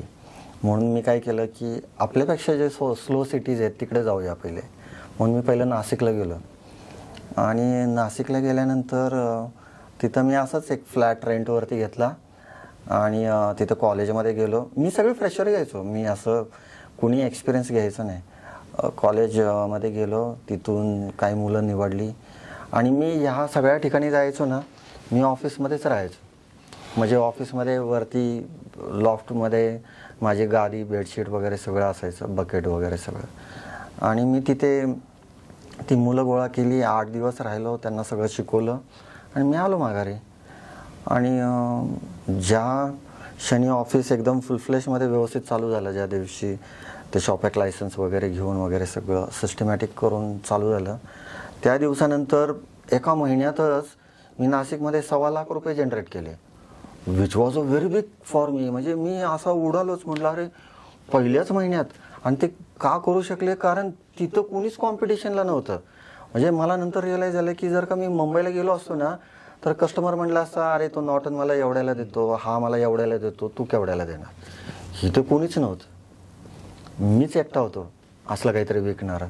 मग मी परत तिथे पण असं जसं पुण्यामध्ये मी जो कॉन्सेप्ट केला होता सेम कॉन्सेप्ट तिथे पण केला. सगळ्या कॉम्प्युटर शॉपला धरून त्यांच्या थ्रूच विकायचं, डायरेक्ट कस्टमरला विकायचंच नाही, सगळं कॉम्प्युटर शॉप थ्रू करायचं. आणि असं करत अख्खं नाशिक कव्हर झालं. मग 3 महिन्यानंतर मग मला असं वाटायला लागलं की हे सक्सेसफुल मॉडेल आहे. मग मी नागपूरला जायचं ठरवलं. मग मी नागपूरला गेलो, तिथं चालू केलं. तिथे पण मला पहिल्या महिन्यातच सक्सेस मिळालं. मग माझ्या असं लक्षात आलं अशा टाऊनला जायचं जिथे मोठ्या कंपन्या नाही आहेत. मग मी नाशिक, नंतर नागपूर, नंतर इंदोर, नंतर बडोदरा, नंतर मग सुरत, असं टॅप करत करत करत सुरुवात केली. मग मुंबई पण चालू केली. मी गुजरातची माझी टीम आहे ना, मला तेच म्हणायचे सर आपण अहमदाबादला कधी चालू करायचं. म्हणलं नाही रे, अहमदाबाद तुमचं कॅपिटल आहे, मोठं आहे, नको तिथे आता जायला. नंतर अहमदाबादच्या काही दुकानदाराचाच मला डायरेक्ट फोन यायला लागला की अरे तुझे ऑफिस इकडे सगळीकडे अहमदाबादमध्ये का नाही आहे. म्हटलं काय करू. नाही तुम्ही ऑफिस चालू करा अहमदाबादमध्ये, पटकनी या लवकर इकडे. म्हटलं अरे मग मला सपोर्ट पाहिजे. आम्ही आहोत तुम्हाला सपोर्ट करायला. तिथल्या असोसिएशनमधनं काही लोकांचा फोन आला. मग मी अहमदाबादला पण चालू केलं. सो असं करत मी अक्रॉस इंडिया सगळा कव्हर करून टाकला. आणि तो काळ इतका हाय सक्सेस होता ना, कारण प्रत्येक 4 महिन्याला 6 महिन्याला मी एक नवीन ब्रांच चालू करायचो. त्यामुळं कंपनीचा जो ग्रोथ आहे म्हणजे 2003 पासनं ते 2010-11 पर्यंत ऑलमोस्ट एव्हरी इयर 70-80% ग्रो झाली कंपनी. ह्या गोष्टीतून एक चित्र स्पष्ट होतं की आपण स्वतः मेहनत घेतली प्रत्येक गोष्टीमागे, आपल्या कल्पना आपण राबवल्या तर त्या खरोखर यशस्वी ठरतात. तुम्ही प्रत्येक सिटीमध्ये जाऊन आणि तुम्ही एक तो फॉर्म्युला तुमचाच तुम्ही असा फाइंड आउट केला होता की छोट्या सिटीमध्ये हे वर्कआउट होतंय, बिग सिटीला हात घालायचा नाही, आणि तो फॉर्म्युला सक्सेस ठरला. हे झालं आपल्या पॅन इंडिया मार्केटबद्दल. आता तुमचा जे काही प्रॉडक्ट आहे ते इंटरनॅशनली पण ॲक्लेम झाले. त्याची तर वेगळी स्टोरी आहे. म्हणजे I think Sanjay will cover that की इंटरनॅशनली आम्ही कसं रिच आउट झालो आणि मग कसं ते प्रोडक्ट तिकडे पॉप्युलर होत गेलं. हा म्हणजे इनफॅक्ट हा जेव्हा प्रोडक्ट सेलकडे फोकस करत होता तर मी लक्षात आलं की प्रोडक्टला आपल्याला जर मार्केटमध्ये टिकून राहायचं असेल तर सगळे व्हायरस क्लीन व्हायला पाहिजे आणि सगळे व्हायरस मिळवणे आणि त्याचं क्लिनिंग ह्याच्यावर फोकस होता. त्याचबरोबर माझ्या लक्षात आलं की त्याच्यासाठी सर्टिफिकेशन्स आहेत आणि लोक असे प्रश्न करायला तुम्ही हे सर्टिफाईड झालं आहे का. जेव्हा आपण मोठ्या कंपनीत जायचो तर ते प्रश्न करायचे. मग म्हटलं ते सर्टिफिकेशन बघावं तर ते इंटरनॅशनल होते. मग मी याला म्हटलं ते सर्टिफिकेशनला अप्लाय करायचं आहे, ते कॉस्टली होतं. सर्टिफिकेशनला मॅगझिन जे होतं एक व्हायरस बुलेटिन नावाचं मॅगझिन आहे, ते मॅगझिनची कॉस्टच 16,000 होती महिन्याची, कारण ती पाऊंड्समध्ये होती. तर तरी पण त्याला म्हटलं कर, त्याच्यातनं आपल्याला फायदाच होईल. तर त्या मॅगझिनमधनं ते ग्लोबल इन्फॉर्मेशन मिळायला लागले की सगळ्या जगभर कुठले व्हायरस पसरत आहेत. मी आत्तापर्यंत सगळं भारतालाच मर्यादित होतं. तर मग त्याच्याने कळालं अच्छा हा व्हायरस असा करतो. मग माझं प्रोडक्ट इम्प्रूव्ह करायला मी ते मॅगझिन वाचून खूप इम्प्रूव्ह व्हायचं. त्याचबरोबर मला जे दिसायचं ते काय वेळेस मॅगझिनमध्ये नसायचं. मग मी त्यांना लिहायला लागलो की असं आहे. मग ते म्हणले तू प्रोडक्ट सर्टिफाय का नाही करत इथे. मग मी त्यांच्या सर्टिफिकेशनचं वाचलं होतं आणि मला भीती वाटत होती, कारण की ते जगभरचे व्हायरसवर टेस्ट करतात, जिथं माझ्याकडे ते व्हायरसच नसेल तर मी कसं पास होईल. तर मी अप्लाय केलं, तरी त्यांनी फोर्स केल्यावर तर प्रोडक्ट काहीतरी 70% डिटेक्ट झाले आणि 30% नाही झालं, तर ते म्हणजे फेल झालं. तर प्रेशर आलं मला, असं काहीतरी नापास झालं फेल झालं ते अजिबात आवडायचं नाही. मी पहिलं लगेच त्याच्यावर फोकस चालू केला की हे कसं करायचं. मी त्यांना विचारलं, ते म्हटले तुम्ही सगळ्या अँटीव्हायरसवाल्यांशी डिस्कशन चालू करा, शेअरिंग होईल, तुमचे सॅम्पल त्यांना द्या. ते मी म्हटलं ही आयडिया चांगली आहे. मी सगळ्यांना लिहायला लागलो, पण कोणी सॅम्पल द्यायना. ते म्हणे की ते ओळखत नाही, तुला ओळखणारा कोणतरी पाहिजे ज्याला मी म्हणेल, जो मला म्हणेल की हा चांगला म्हणजे हे लोक रिसर्च करतात, हा त्या लेवलचा रिसर्च करतो, तोपर्यंत नाही देणार. म्हणजे ते प्रयत्न म्हणजे 6 महिने फेल झाले. पण मग म्हटलं आता हे करायसाठी काय करायचं. मग मी स्वतःचा जेवढा अभ्यास होता ना त्याच्यावरती आर्टिकल्स लिहून त्या मॅगझिनला पाठवायला लागलो. म्हणजे व्हायरस बुलेटिनला माझे आर्टिकल पब्लिश झाले तेव्हा रिसर्चर्सला कळलं अच्छा ह्यांचा रिसर्च डीप आहे. मग ते कम्युनिकेट करायला लागले. कसे 2-3 जरी माझी ओळख झाली आणि मी सॅम्पल्स मिळवायला लागलो. आणि मग नेक्स्ट टेस्ट आली, एक साधारण 2 महिन्यावरच होती ती. त्या टेस्टला गेलो, डायरेक्ट 100% डिटेक्शन होतं. क्विक हिल पास झालं सेकंड अटेम्प्टमध्ये. हे 2002ची गोष्ट आहे. आणि त्या मॅगझिनवाल्यांनीच मला लिहिलं की इथे एवढे टेस्टला येतात, जवळजवळ 25 ते 30 प्रोडक्ट यायचे. बरेचसेच प्रोडक्ट वर्ष 2-2 वर्ष लागतात त्यांना पास व्हायला पहिलं सर्टिफिकेशन. तू तर दुसऱ्या अटेम्प्टमध्ये पास झालाय. म्हणजे हे पहिलं प्रोडक्ट लिहून पाठवलं मला. हे म्हणजे पहिलं प्रोडक्ट आहे जे दुसऱ्या अटेम्प्टमध्ये 100% पास झालंय. आणि त्यांनी खूप मोठं लिहिलं त्याच्यावर त्यांनी लिहिलं होतं तसं. आणि सो ते मला खूप एनकरेज करत गेलं. मग मी ते झाल्यावरती काइंड ऑफ सगळ्या अँटीव्हायरस कम्युनिटीमध्ये, म्हणजे जे बाकीचे MNC प्रोडक्ट्स आहेत, रशियातलं कास्परस्की म्हणा किंवा नॉर्टन अँटीव्हायरस US, हे सगळ्यांचे रिसर्चर्स मला ओळखायला लागले. मग त्यांच्या भेटीसाठी जायला मी याला म्हटलं कॉन्फरन्सला गेलं की भेटता येईल, कारण ते सगळे एका कॉन्फरन्सला एकत्र येतात. आणि भेटी झाल्या, ओळख झाली कीच सॅम्पल शेअरिंग चालू होतं, हे मला कळलं होतं. मग ते कॉन्फरन्सला मी याच्या मागं लागून मला एक कॉन्फरन्सला जायचं आहे, कॉन्फरन्स अटेंड केली. तिथे गेल्यावर मला असं कळालं की लोक तिथे प्रेझेंट करतायत, एक टॉपिक असे डीप थ्रेड्सचे होते आणि काय थ्रेड्सचे त्यांचे डिस्कशन सुद्धा म्हणजे अर्धवट असायचे. आणि मीच त्यांना प्रश्न करून म्हणजे हे इथे असं नाही असं.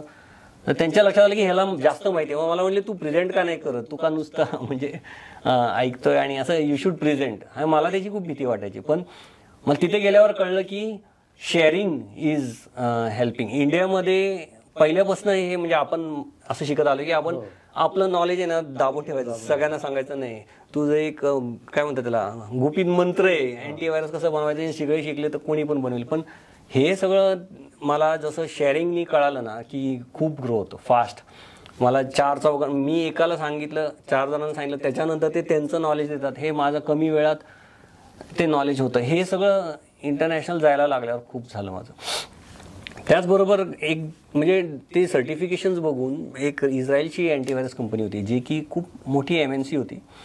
त्यांनी सर्टिफिकेशन 3 वर्षापासून अप्लाय करत होते, फेल होत होते. तर त्यांनी अप्रोच केला मला की तुम्ही हे म्हणजे सर्टिफिकेशन झालंय वगैरे वगैरे, तर तुमची टीम किती मोठी आहे, काय कसं केलं. ते रिसर्चर ओळखी झाले. मग मी त्याला सांगितलं आम्ही 2-3च लोक आहे. ते एकदम शॉक झाले की म्हणजे आमच्याकडे 300 लोक आहेत इकडे आणि मोठी सेटअप आहे, पण आमची टीम अजूनही स्ट्रगल करते, डिटेक्शन 100% देत नाही. तर तू एकदा इकडे येतो का जरा, की तू एक्सप्लेन कर तुझ्याकडे काय प्रोसेस फॉलो करतो. ते विजाच मिळवायला मला 1-6 महिन्याच्या वरती गेले, कारण मला विजा इझिली मिळत नव्हता. जॉब असेल ना, स्वतःचा बिझनेस असेल आणि अर्निंग नसेल तर विजा मिळतच नाही. हे तेव्हा काळ, आणि स्पेशली इस्रायलचा विजा. तर त्या विजासाठी शेवटी मी त्यांना म्हटलं अरे विजा होत नाहीये, तूच इकडे ये. तर तो म्हटला नाही यार, तू इथं टीम खूप मोठी आहे, त्यांनी मग ओळखीनी त्यांच्या म्हणजे काय म्हणतात ना कॉन्सुलेटपर्यंत डिपॉझिट ठेवलं मोठी अमाऊंटची त्यांनी मला मिळवण्यासाठी विजा, आणि मग त्यांनी विजा दिला त्यांनीच पाठवून दिला. आणि मग मी गेलो इस्रायलला. तिथे सगळे ते हिब्रूमध्ये बोलायचे डेव्हलपर्स, पण त्यांचे मेन होते ते लोक इंग्लिशमध्ये बोलायचे. त्यांचा VP शिमॉन म्हणून होता, तो म्हणला बोल. मग मी सांगितलं काय काय करतो, किती व्हायरस पकडतो. नंतर मग त्यांचे इंजिनियर्स विचारायला लागले किती व्हायरस आहेत तुझ्याकडे. माझ्याकडे तेव्हा असे हजारांमध्ये होते. तर ते ऐकायचे आणि मग हसायचे. मग ते सांगायचे त्यांच्या सिनियर्सला त्यांच्या लँग्वेजमध्ये की हे काय 1000 व्हायरसमध्ये सर्टिफिकेशन झालं असेल त्याचं, ते लक असेल, पण एवढं फास्ट असं आपण जेवढे व्हायरस बघतो ते करणं त्याला सोपं नाही, कारण की त्याला मोठी टीम लागते. आणि मी विचारलं किती व्हायरस, आणि आमचे व्हायरस 10,000 15,000 असे, त्यापेक्षा जास्तच आहेत. पण आता आम्ही दिवसाला 500 दिवसाला 1000 बघायची तयारी ठेवली आहे, म्हणजे तेवढे व्हायरस येत आहेत. आणि हे तर काहीच नाही, तू पुढच्या वर्षी तर दिवसाला 1000 चे 10,000 20,000 होतील, आणि मे बी त्याच्या पुढच्या वर्षी लाखांमध्ये जाईल. म्हणजे हे जेव्हा तिथला जो सिनियर माणूस बोलत होता ना, तो सांगत होता की हे तो दाखवायचा प्रयत्न करत होता की हे होईल तेव्हा तुला काय करता येईल, तुझ्याकडे डेव्हलपर 2-3 आहेत, यांनी नाही होणार. आणि म्हणजे काइंड ऑफ त्यांनी असं उडवून लावलं. माझ्या लक्षात आलं की हे खूप मोठं होत चाललंय आणि कॉम्प्लेक्स होणार. हे विजन मला तिथे गेल्यावर कळालं. मी त्यांना परत नेक्स्ट डे मीटिंग होती की मग अशासाठी तुम्ही काय प्लॅन केलं आहे. मला काही सुचलं नाही, पण मी डायरेक्ट बोलून गेलो. मी म्हणलं की असं असेल तर ह्युमननी नाही पॉसिबल, त्याला आपल्याला ऑटोमेशन असं करावं लागेल की एक काइंड ऑफ प्रोग्राम जो की आलेले सगळे व्हायरस अॅनालाइज करेल, प्रोग्राम ऑटोमॅटिक डिटेक्शन लिहिल आणि रिलीज करेल, ज्याला आपण आज AI म्हणतोय ना. हे मी त्या काळात AI म्हणत नव्हते, पण हे त्यांनी त्याला एक्सप्लेन केलं की असं. तर ते तिथे परत हसले आणि ते म्हणले की हे अवघड आहे, हे डिफिकल्ट आहे. मी म्हणलं नाही, सॅम्पल्स असतील ना आणि त्या सॅम्पल्सवरनं ट्रेन केलं तर होईल. तर नाही, ते म्हटले की ते शक्य नाही. आणि ती माझी मीटिंग संपली, मी इथे आलो, पण ते माझ्या डोक्यात राहिलं की नाही हे राग आला होता याला त्यांचा. चिडलेला होता आपल्या ना. त्यावेळेस इंडियामध्ये इंटरनेट नुकतंच सुरू झालेलं, ईमेल्स जास्त पहिले BSNL ईमेल आणले होते, ते ईमेल थ्रू व्हायरस पसरायचे, वर्म्स वगैरे. त्यामुळे इंडियाला सुरुवातीचा जो फ्लड होता व्हायरसचा तो तेवढा जोरात नव्हता आला. पण जसं इंटरनेट स्वस्त व्हायला लागलं, व्हायरसेस वाढायला लागले, आणि मला दिसलं की हे होणार आहे. आणि तिथून आल्यावरती ते कन्फर्मच झालं की हा आपल्याला आपल्या टीम थ्रू नाही तर आपल्याला ऑटोमेशन्स लागते. मग मी त्या ऑटोमेशन्सवर फोकस केला. एक साधारण मला तेव्हा पण मी म्हणेल रफली 1.5-2 वर्ष लागले असतील. ते ऑटोमेशन मी ट्राय करायचो, त्याचे एक्सपेरिमेंट करायचो. नवीन व्हायरस आला की त्याच्यावर बघायचो कसं चालतंय, आणि हळूहळू ते परफेक्ट होत गेलं. 2 वर्ष ते इतकं परफेक्ट झालं की तोपर्यंत आलेले सगळे सॅम्पल्स 90% सगळे ऑटोमेट व्हायचे. म्हणजे की माझ्या टीमला पण काय करायला लागायचं, सॅम्पल आला ते कॉपी करायचे त्या फोल्डरमध्ये, आपोआप सगळं ते पुढचं काम व्हायचं. म्हणजे डिटोनेट होणार, आयसोलेट करणार, त्याला डिटेक्शन. गिरणच बनवले होते, इकडून टाकला व्हायरस की इकडे सोल्युशन बाहेर.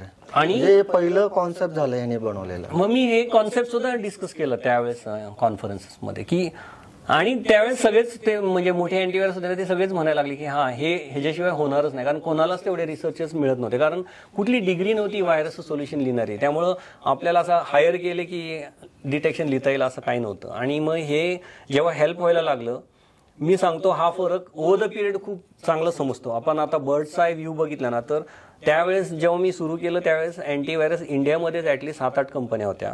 बाहेर जगभर जवळजवळ 45-50 कंपन्या होत्या. जे सर्टिफिकेशन लेवलला पोचायचे ते 25 होत्या. त्यातनं पास व्हायचे ते 15-20, आणि त्यात आपण पण होत होतो पास. पण एवढेच सगळे तुटून पडलेले त्या प्रोटेक्शन बिझनेसमध्ये. पण बाय द टाइम 2005-2010ला त्यातल्या अर्ध्याच्या वरती अँटीव्हायरस बंद झाल्या. कारण की ज्यांनी हे अडॅप्ट नाही केलं की तुम्हाला ऑटोमेशन करायचंय, नवीन व्हायरस आले की ऑटोमॅटिक होईल. कारण व्हायरसचा फ्लड म्हणजे इतका आला की आता दिवसाला आपण असं 5 लाख वगैरे नवीन व्हायरस बघतो दिवसाला. म्हणजे इतकं ते प्रमाण वाढलं सायबर क्राईम आणि ह्याचं. तर हे सगळं जे लोक मॅनेज करू शकले डिटेक्शन आणि त्यांच्या प्रोडक्टनी प्रोटेक्शन, त्याच कंपन्या टिकल्या पुढे जाऊन. बरोबर आहे. तुम्ही आता ऑटोमेशन वगैरे जे आता तुम्ही सांगितलं ते फार पूर्वी तुम्ही ती संकल्पना तुमच्या डोक्यात आली आणि तुम्ही ती तुमच्या ह्या अँटीव्हायरसमध्ये वापरली देखील. पण आता ज्या पद्धतीनं वाढलंय सगळं, म्हणजे जसं AIचा विषय आला, सायबर क्राईम वाढले, त्यात आता आपण डिजिटल बँकिंग, पेमेंट्स हे सगळं जे करायला लागलोय, लोकांना आता ह्या सगळ्या मार्गातून पैसे कमवण्याचे मार्ग दिसायला लागले, म्हणजे डिजिटली फ्रॉड कसे करता येतील, यावर आता क्विकिल काय करतंय का? हां, तर आता ह्याच्यात एक गमत आहे की मी हा जो काळ सांगितला 2000 पासून मग 2010च्या पुढे तर खूपच सायबर क्राईम वाढला होता. तर सायबर क्राईम मग नंतर रॅन्समवेअर्स आले, तसे तसे ऑपरेटिंग सिस्टम आणि अँटीव्हायरस हे खूप स्ट्रॉंग होत गेले. पण हे स्ट्रॉंग झाले म्हणजे त्यांचा धंदा बंद होणार असं पण नाही. ते शेवटी सायबर क्राईम हे इकोसिस्टम आहे, ते त्यांचे नवीन रस्ते शोधत होते की आता अँटीव्हायरस असं पकडतं तर ह्यातनं कसं सुटायचं असे करत ते इम्प्रूव्ह होत जातात. ही कॅट अँड माऊसची गेम आहे. आम्ही काहीतरी नवीन केलं, आम्ही त्यांना प्रोटेक्शन देतो, त्यानंतर आमच्या लक्षात येतं आता त्यांनी वेगळी पद्धत केली आणि ते आमच्या चुकून आत यायला लागले. मग आम्हाला हे कॉन्स्टंट गेम, आणि ही कॉन्स्टंट गेम पूर्वी व्हर्जन्समध्ये होती, पण आता तशी तासांमध्ये असते. म्हणजे आम्ही एखादा डिटेक्शन रिलीज केलं ना, तासाभरात तो व्हायरस स्वतःला बदलतो. आणि हे सगळं कसं शक्य झालं तर क्लाउड आणि ह्याच्यामुळे. पण ह्याच्याने काय झालं की बरेचसे सिस्टम्स आहेत ना, म्हणजे जसं आता तुम्ही बँकिंग सिस्टम म्हणाल जिथे सगळ्यांचे पैसे असतात, की हे सगळ्यांकडे आता बरेचसेच प्रोडक्ट्स आणि फीचर्स असे आलेत की ते प्रोटेक्शन बऱ्यापैकी स्ट्रॉंग झाले. मग सायबर क्राईम इकोसिस्टममध्ये ना हे त्या लेवलला सुद्धा हॅक करायचं म्हटलं तर खूपच हुशारी लागते, जे की सगळीकडे तेवढी शक्य नसते. तर त्याच्यामध्ये सायबर क्राईममध्ये पण टप्पे असतात मी म्हणेल.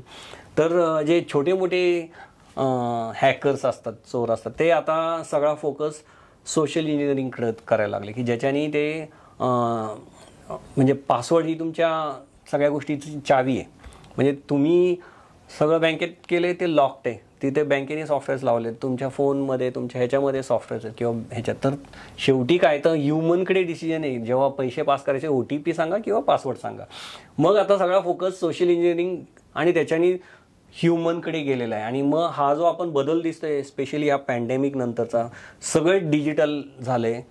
जो कम्प्युटर ज्यांनी कधी वापरलाच नाही तो स्मार्टफोन थ्रू ट्रान्झॅक्शन्स करतो, पेमेंट्स करतो, त्यांना याचं नॉलेजच नाही आहे की ह्याच्यामध्ये बॅकएंडला व्हायरस येऊ शकतो किंवा एखादा हे गोष्टी होऊ शकतात. तर त्या जेव्हा फोकस तिकडे गेला तेव्हा सोशल इंजिनिअरिंगचा जास्त फोकस वाढलेला आहे. त्यामुळे आता जे आपण फ्रॉड्स बघतो हा तुमचा OTP किंवा तुमचा पासवर्ड किंवा तुमच्या फोनचा ॲक्सेस मिळवण्याकरता त्यांची पहिली धडपड असते.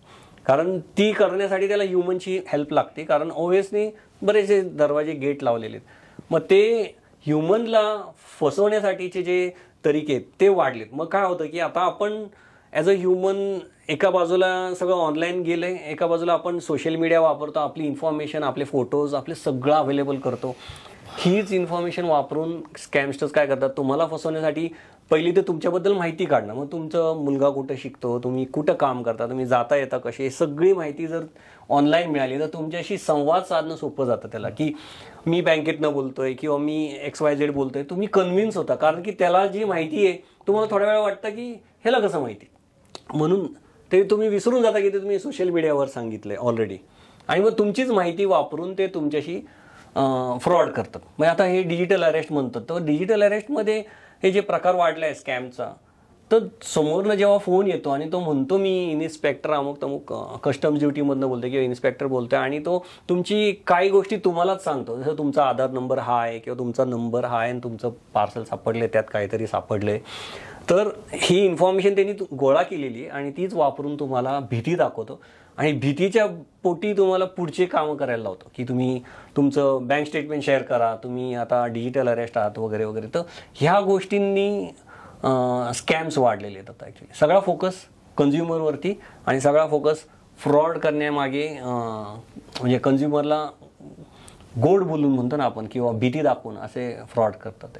तर त्यावरही तुम्ही एक्झॅक्टली. तर मग हा चेंज बघितल्यावरती आम्ही विचार केला की नुसतं फोनमध्ये अँटीव्हायरस किंवा लॅपटॉपमध्ये अँटीव्हायरस असून सुद्धा फ्रॉड होऊ शकतो.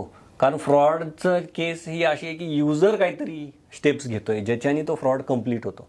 मग तिथे आपण काय करू शकतो, म्हणून मग आम्ही अँटी फ्रॉड ह्याच्यावर फोकस केला. आणि स्पेशली म्हणजे 2-3 वर्षापासून आम्ही इतके फ्रॉडचे स्टडी केलं आहे, अभ्यास केला आहे. आता जशी अँटीव्हायरस लॅब आहे तशी आमच्याकडे आता अँटी फ्रॉड लॅब उभी केली, ज्याचे आम्ही जेवढे पण फ्रॉड होतात त्याची मोडस ऑपरंडी बघतो आणि त्या मोडस ऑपरंडीला आपण टेक्नॉलॉजिकली कुठे स्टॉप करू शकतो किंवा ॲटलिस्ट वॉर्न करू शकतो युजरला.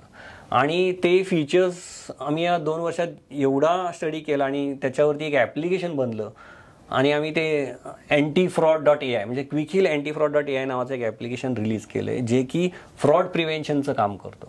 हे तर व्हायरसचं नाही, तर हे तुम्हाला प्रिव्हेन्शनसाठी आहे.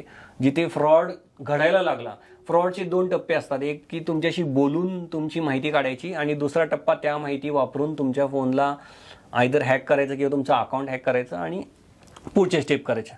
सगळ्या स्टेप्सला काही ना काहीतरी बदल होत असतात फोनमध्ये तुमच्या, आणि ते फोनमधले बदल आमचं प्रोडक्ट डिटेक्ट करतं आणि तुम्हाला वॉर्न करतं की हा प्रकार चालू आहे, तो फ्रॉड असू शकतो.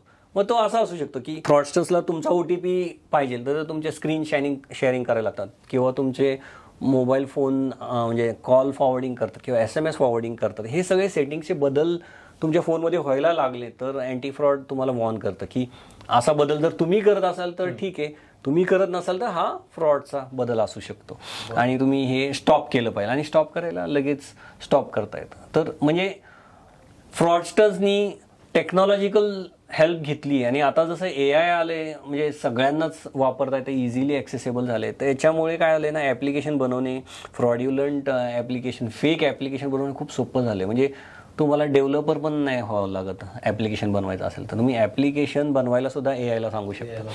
आणि मग त्यामुळे काय आलं की असे फेक वेबसाईट, हुबेहूब ॲमेझॉन दिसणारे किंवा हुबेहूब HDFC सारखं दिसणारं ॲप्लिकेशन हे बनवून प्ले स्टोअरवर येतं, आणि लोक चुकून ते वापरतात. फेक ॲप्लिकेशनला जेन्युन समजून ते वापरायला लागतात आणि त्यांचे पैसे जातात. तर आता जेवढे पण रिसेंट केसेस झालेत, मग ते इन्व्हेस्टमेंटचे स्कॅम्स आहेत किंवा लोन ॲप्लिकेशन होते किंवा फेक बँकिंग ॲप्लिकेशन, हे सगळे फेक ॲप्लिकेशनवर बेस्ड होते. आणि ते सगळ्यांना टेक्नॉलॉजिकल सोल्युशनची गरज होती. म्हणजे की आपण ह्युमनला किती पण ट्रेन केलं, अवेअरनेस केला, तरीसुद्धा फ्रॉडस्टर्स एक टप्पा पुढेच असतं. मग यांना टेक्नॉलॉजिकली कसं अलर्ट करायचं, त्याच्यासाठी हे अँटीफ्रॉड नावाचं आम्ही एक प्रोडक्ट काढले, जे की ह्या सगळ्या गोष्टींना तुम्हाला मदत करतं आणि तुमचा फ्रॉड फायटिंग पार्टनर बनतं. म्हणजे असं मी म्हणेल. टप्प्याटप्प्याने क्विकहिल अँटीव्हायरस चढत्या क्रमानं जे काही प्रवास जो चाललाय, हा यशाचा आलेख जो आहे, अगदी 95 ते 25, आज एक साधारण 30 वर्षांचा टप्पा आपण बघितला. तर आज तुम्ही मागे वळून बघताना जसं तुम्ही म्हणालात की तुम्ही जे प्रयोग केले होते त्याच्यावर तुम्हाला हसू येत नाही. आता तुम्हाला असं वाटतंय की नाही, हे मी केलं होतं ते योग्य होतं. हा जो काही आत्मविश्वास तुमच्या दोघांमध्ये होता आणि त्याच्या जोरावर तुम्ही दोघांनी मिळून छोटीशी संकल्पना राबवली. आज अक्रॉस द वर्ल्ड तुमची कंपनी पसरलेली आहे. तुमचा टर्नओव्हरही शेकडो कोटींमधला आहे. मराठी माणसाने असं काहीतरी करायचं ठरवलं तर त्याने काय करावं आणि काय करू नये हे जर आज मी तुम्हाला विचारलं तर तुम्ही काय सांगाल? व्यवसाय कुठलाही असो. आता तुम्ही त्यातले हार्डवेअर मधले तुम्ही माहीर होतात, तुम्हाला सॉफ्टवेअरचं थोडंसं म्हणतो ना आपण त्याला, तिसरा डोळा होता तुमच्याकडे, की तुम्हाला ते जे दुसऱ्याला कळत नाही ते तुम्हाला कळत होतं, आणि त्याचाच वापर करून तुम्ही आज या इतक्या उंचीवर पोहोचलेला आहात. पण सर्वसामान्य बुद्धिमत्ता असलेला माणूस, नॉर्मल IQ वाला माणूस, त्याच्याही मनात असतं की त्याला उद्योजक व्हायचं आहे, काहीतरी करायचंय. तर मग त्याने अशा टप्प्यांवर काय करावं आणि काय करू नये? पहिली गोष्ट तर मी आजच्या यंग जनरेशनला हे सांगेल की उद्योग करावा, चांगली गोष्ट आहे, पण उद्योग करण्यासाठी तुमच्याकडे काहीतरी कला पाहिजे, आणि ती कला फक्त अशी नाही पाहिजे की जी तुमच्याकडे आहे ती दुसऱ्याकडे पण आहे. ती कॉपीएबल नाही पाहिजे मुळात. आणि कसं आहे ना की ती त्याची स्ट्रेंथ खूप स्ट्रॉंग पाहिजे. म्हणजे इनकम्प्लीट स्ट्रेंथवरती सुद्धा बिझनेसमध्ये पडायचं जर का पाहिलं तर काय होऊ शकतं की ठीक आहे, नवीन कॉन्सेप्ट आहे, खूप चांगली गोष्ट आहे आणि त्यांनी सुरुवात केली आहे, स्ट्रेंथ नाही पण ती हळूहळू बिल्ड होती आहे. पण आजकालच्या जगामध्ये जशा मोठ्या कंपन्या आहेत, रिलायन्ससारख्या, ह्याच्यासारख्या, त्यांना ती जर का आवडली ना तर त्यांना ती उभी करायला काही वेळ नाही लागणार. ते पटकन बनवणार आणि पटकन घेऊन येणार. म्हणून तुमची स्ट्रेंथ खूप स्ट्रॉंग पाहिजे. आणि दुसरी गोष्ट, तुम्हाला मग फायनान्शियल तेवढं बॅकिंग पण पाहिजे. जर का जर का ती कॉपीएबल असेल तर मग तुमच्याकडे फायनान्शियल बॅकिंग एवढं स्ट्रॉंग पाहिजे की बिफोर समबडी कॉपीज तुम्ही पटकनी त्याच्यामध्ये मोठी जंप घेऊन पुढे आला पाहिजे. आता हा तर झाला पार्ट बिझनेसमध्ये पडण्याचा. आत्ता आपले मराठी फॅमिलीजमध्ये प्रॉब्लेम कुठे माहिती आहे का, की प्रत्येक पॅरेंट्सला हेच वाटतं की सेक्युअर, आपला मुलगा सेक्युअर व्हायला पाहिजे. म्हणजे पहिलं तर त्याचं शिक्षण लवकर संपलं पाहिजे, शिक्षण झालं की त्याला नोकरी मिळायला पाहिजे, नोकरी मिळाली की त्याचं लग्न व्हायला पाहिजे, लग्न झालं की लगेच ते मागे लागतात की त्यांना नातवंड पाहिजेत, सगळं पाहिजे. म्हणजे इतकं पटापटा सगळे प्लॅनिंग करून ठेवतात ना, मग त्याच्यामध्ये त्याच्याकडं तेवढा स्कोप नसतो धंद्यामध्ये पडण्याचा. कारण धंद्यामध्ये पडायचं असेल तर त्याला सगळंच पणाला लावणं गरजेचं आहे. तेवढा टाईम तो पॅरेंट्सला देऊ शकणार नाही आणि फॅमिलीला देऊ शकणार नाही.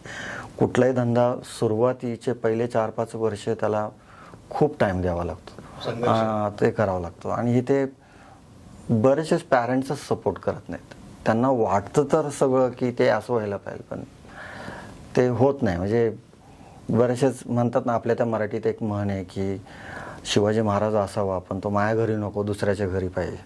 तो तशातलाच प्रकार इथे आहे की मराठी माणसाचा धंदा असावा, सगळं असावं, पण आपल्या घरातल्यांनी नको, ते नाही जमणार. त्याला भांडवल लागतं, त्याला हे लागतं, ते लागतं, गट्स लागतात, असं आहे. पण मी म्हणतो हे सगळे गट्स बिट्स सगळे, आणि कित्येक बिझनेस आता आमचा बिना भांडवलीचाच सुरू झालेला. पण मग पॅरलली काहीतरी होतं. बँक तर कुठली बँक आम्हाला लोन देतच नव्हती, कारण ना रिपेअरिंगला लोन भेटायचं ना सॉफ्टवेअरला लोन भेटायचं त्या काळामध्ये.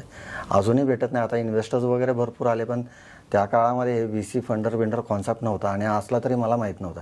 कारण मला बरेचसे मॅनेजमेंटचे शब्दच माहीत नव्हते. म्हणजे बिझनेसमध्ये आपण पडलो आहे. मी जेव्हा सेल्स टीम उभी केली होती, त्यांना आपण काहीतरी गोल ठेवले पाहिजे, त्यांना काहीतरी टार्गेट दिलं पाहिजे, हा कॉन्सेप्टच मला माहीत नव्हता. मी हळूहळू ते शिकलो की अरे ही मुलं परफॉर्म करत नाही आहेत, हे होत नाही आहे, असं का होतं आहे. मग मी असंच मित्रांना जाऊन भेटायचं, ते म्हणायचं तू त्यांना गोल सेट केले का, गोल काय असतात, त्यांना टार्गेट्स दिलेत का, टार्गेट काय असतं. मग ते पुस्तकं आणा, मग ते वाचा, मग अभ्यास करा. मग त्याच्यातनं मग मी ते सगळं शिकत गेलो आणि मग मी ते तसं करत गेलो. आजच्या तारखेला तर कॉलेजचा बाहेर पडलेल्या मुलाला हे सगळे शब्द माहिती आहेत, प्रॉपरली सगळं माहिती आहे.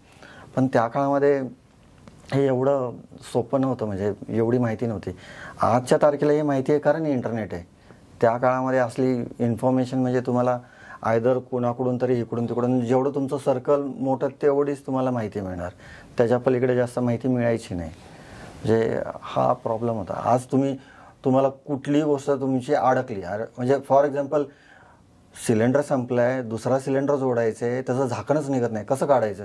तुम्ही यूट्यूबवरती गेला की लगेच तुम्हाला कळतंय ते कसं काढायचं. ते त्या काळामध्ये तर ते शक्यच नव्हतं. म्हणजे असली छोट्यातली छोटी माहिती सुद्धा इझिली अवेलेबल नव्हती ज्याच्याकडे. मी ह्याच्यात असं पण म्हणेल की मी बरेचशा स्टुडंट्सला पण बघितलंय, आणि आज जसे सगळीकडे यूट्यूबवरती व्हिडिओज अवेलेबल आहेत किंवा पुस्तकं अवेलेबल आहेत, खूप फोकस त्यांचा त्याच्याकडेच गेलाय की नाही मी ह्याचं पुस्तक वाचलं, मी हा दुसऱ्याला कॉपी करण्यापेक्षा मी म्हणेल की लक्ष नॉलेज घेण्याकडे जास्त आहे. पण माझा एक्सपिरियन्स हा आहे की तुमचं नॉलेज तेव्हा वाढतं जेव्हा तुम्ही करून बघता. तुम्ही नुसतं वाचून, म्हणजे तुम्ही वाचून पोहायला नाही शिकू शकत, तुम्ही पाण्यात पडल्यावरच पोहायला शिकू शकता. तसंच बिझनेसचं आहे. तुम्ही नुसते थिअरी वाचून वगैरे नाही, तुम्हाला जर काय करायचं असेल तर तुम्हाला प्रयत्न करावे लागतील, आणि प्रयत्नांमध्ये फेलियर आहेत, आणि फेलियरशिवाय तुम्ही शिकतच नाही. म्हणजे फेलियरच नाही झालं असं होणारच नाही, आणि फेलियर असेल तुम्ही त्याला फेस केलं, त्यातून चेंज होऊन आता परत प्रयत्न केला, आणि हे सातत्याने चालू ठेवलं तर तुम्हाला एंटरप्रेन्योरशिप उद्योजक बनू शकता. पण ते मिसिंग आहे की तुम्ही प्रॅक्टिकल 2-4 फेलियर नंतर लोक गिव्हअप करतात, नाही जॉब कर, कारण की त्यांना प्रेशर असतं, फॅमिलीतनं असेल कुठून असेल. पण तेच आहे, फरक तिथंच आहे. जो सक्सेसफुल बनतो त्याच्या मागे हाच फरक आहे की तो जे काय चॅलेंजेस येतात त्याला फेस करतो, आणि चॅलेंजेस येण्यासाठी तो प्रयत्न करत राहतो. तर सगळेच बिझनेस पहिल्यासारखेच सक्सेसफुल होईल असं नाही, तुम्हाला प्रयत्न करावे लागतील, तुमच्या आयडियावरती काम करावं लागेल, आणि काम केल्यावरती जे काय तुम्हाला लर्निंग देते त्यातनं तुम्ही ॲडॅप्ट होऊन परत केलं, ही सायकल चालू ठेवली, तुम्ही सक्सेसफुल होऊ शकता. ॲक्च्युली मित्रो, अपयश ही यशाची पहिली पायरी असं म्हटलं जातं, आणि आजच्या या पॉडकास्टमधून आपल्याला शिकण्यासारखं जे काही होतं, जो काही मतितार्थ होता तो हाच आहे की जर यश मिळवायचंय तर प्रयत्नांमध्ये सातत्य असणं, त्याबरोबर नाविन्य असणं गरजेचं आहे. कारण ज्या पद्धतीनं संजय सरांच्या एकंदर बोलण्याकडे तुम्ही जर काळजीपूर्वक लक्ष देऊन जर ऐकलं असेल तर कुठेतरी इनोव्हेटिव्ह विचार त्यांच्याकडे होते जे इतरांकडे नव्हते. बरं, ते विचार काही असे कुठून हवेतून आलेले नाहीत, त्यांनी ते डेव्हलप केलेलं. त्यांनी सांगितलं की त्यांनी वाचनामधून, इतरांच्या ऑब्झर्वेशन मधून ते अडॉप्ट करून त्याच्यावर काम केलंय प्रत्यक्ष, आणि त्यातून मग त्यांना नवीन नवीन कल्पना सुचत गेल्या आणि त्या कल्पना बिनतोड होत्या, आणि त्या बिनतोड असल्यामुळे त्या पुढे यशस्वी ठरत गेल्या. हा खरं तर यशाचा मूलमंत्र आहे. क्विकिल अँटीव्हायरस आज यशाच्या शिखरावर आहे. त्याच्या मागचं कारण त्या दोघांनी ज्या काही गोष्टी सांगितल्यात त्याचा मतितार्थ दडलेला आहे. तर मित्रांनो, या पॉडकास्टमधून तुम्हाला बरंच काही घेण्यासारखं आहे, जर तुम्हाला घेता आलं तर. आणि असेच काही पॉडकास्ट आगामी काळात मी घेऊन येतोय. या पॉडकास्टमधून तुम्हाला काही शंका निर्माण झाल्या असतील, काही प्रश्न निर्माण झाले असतील, तर ते कमेंटच्या माध्यमातून जरूर विचारा. आपला कमेंट बॉक्स ओपन आहे. पुन्हा भेटूच. जसं मी नेहमी म्हणतो की तुर्तास इथेच थांबतो. पुन्हा भेटूच. तर आपली काळजी घ्या आणि पाहत राहा आकार DG9. धन्यवाद. नमस्कार. नमस्कार. नमस्कार.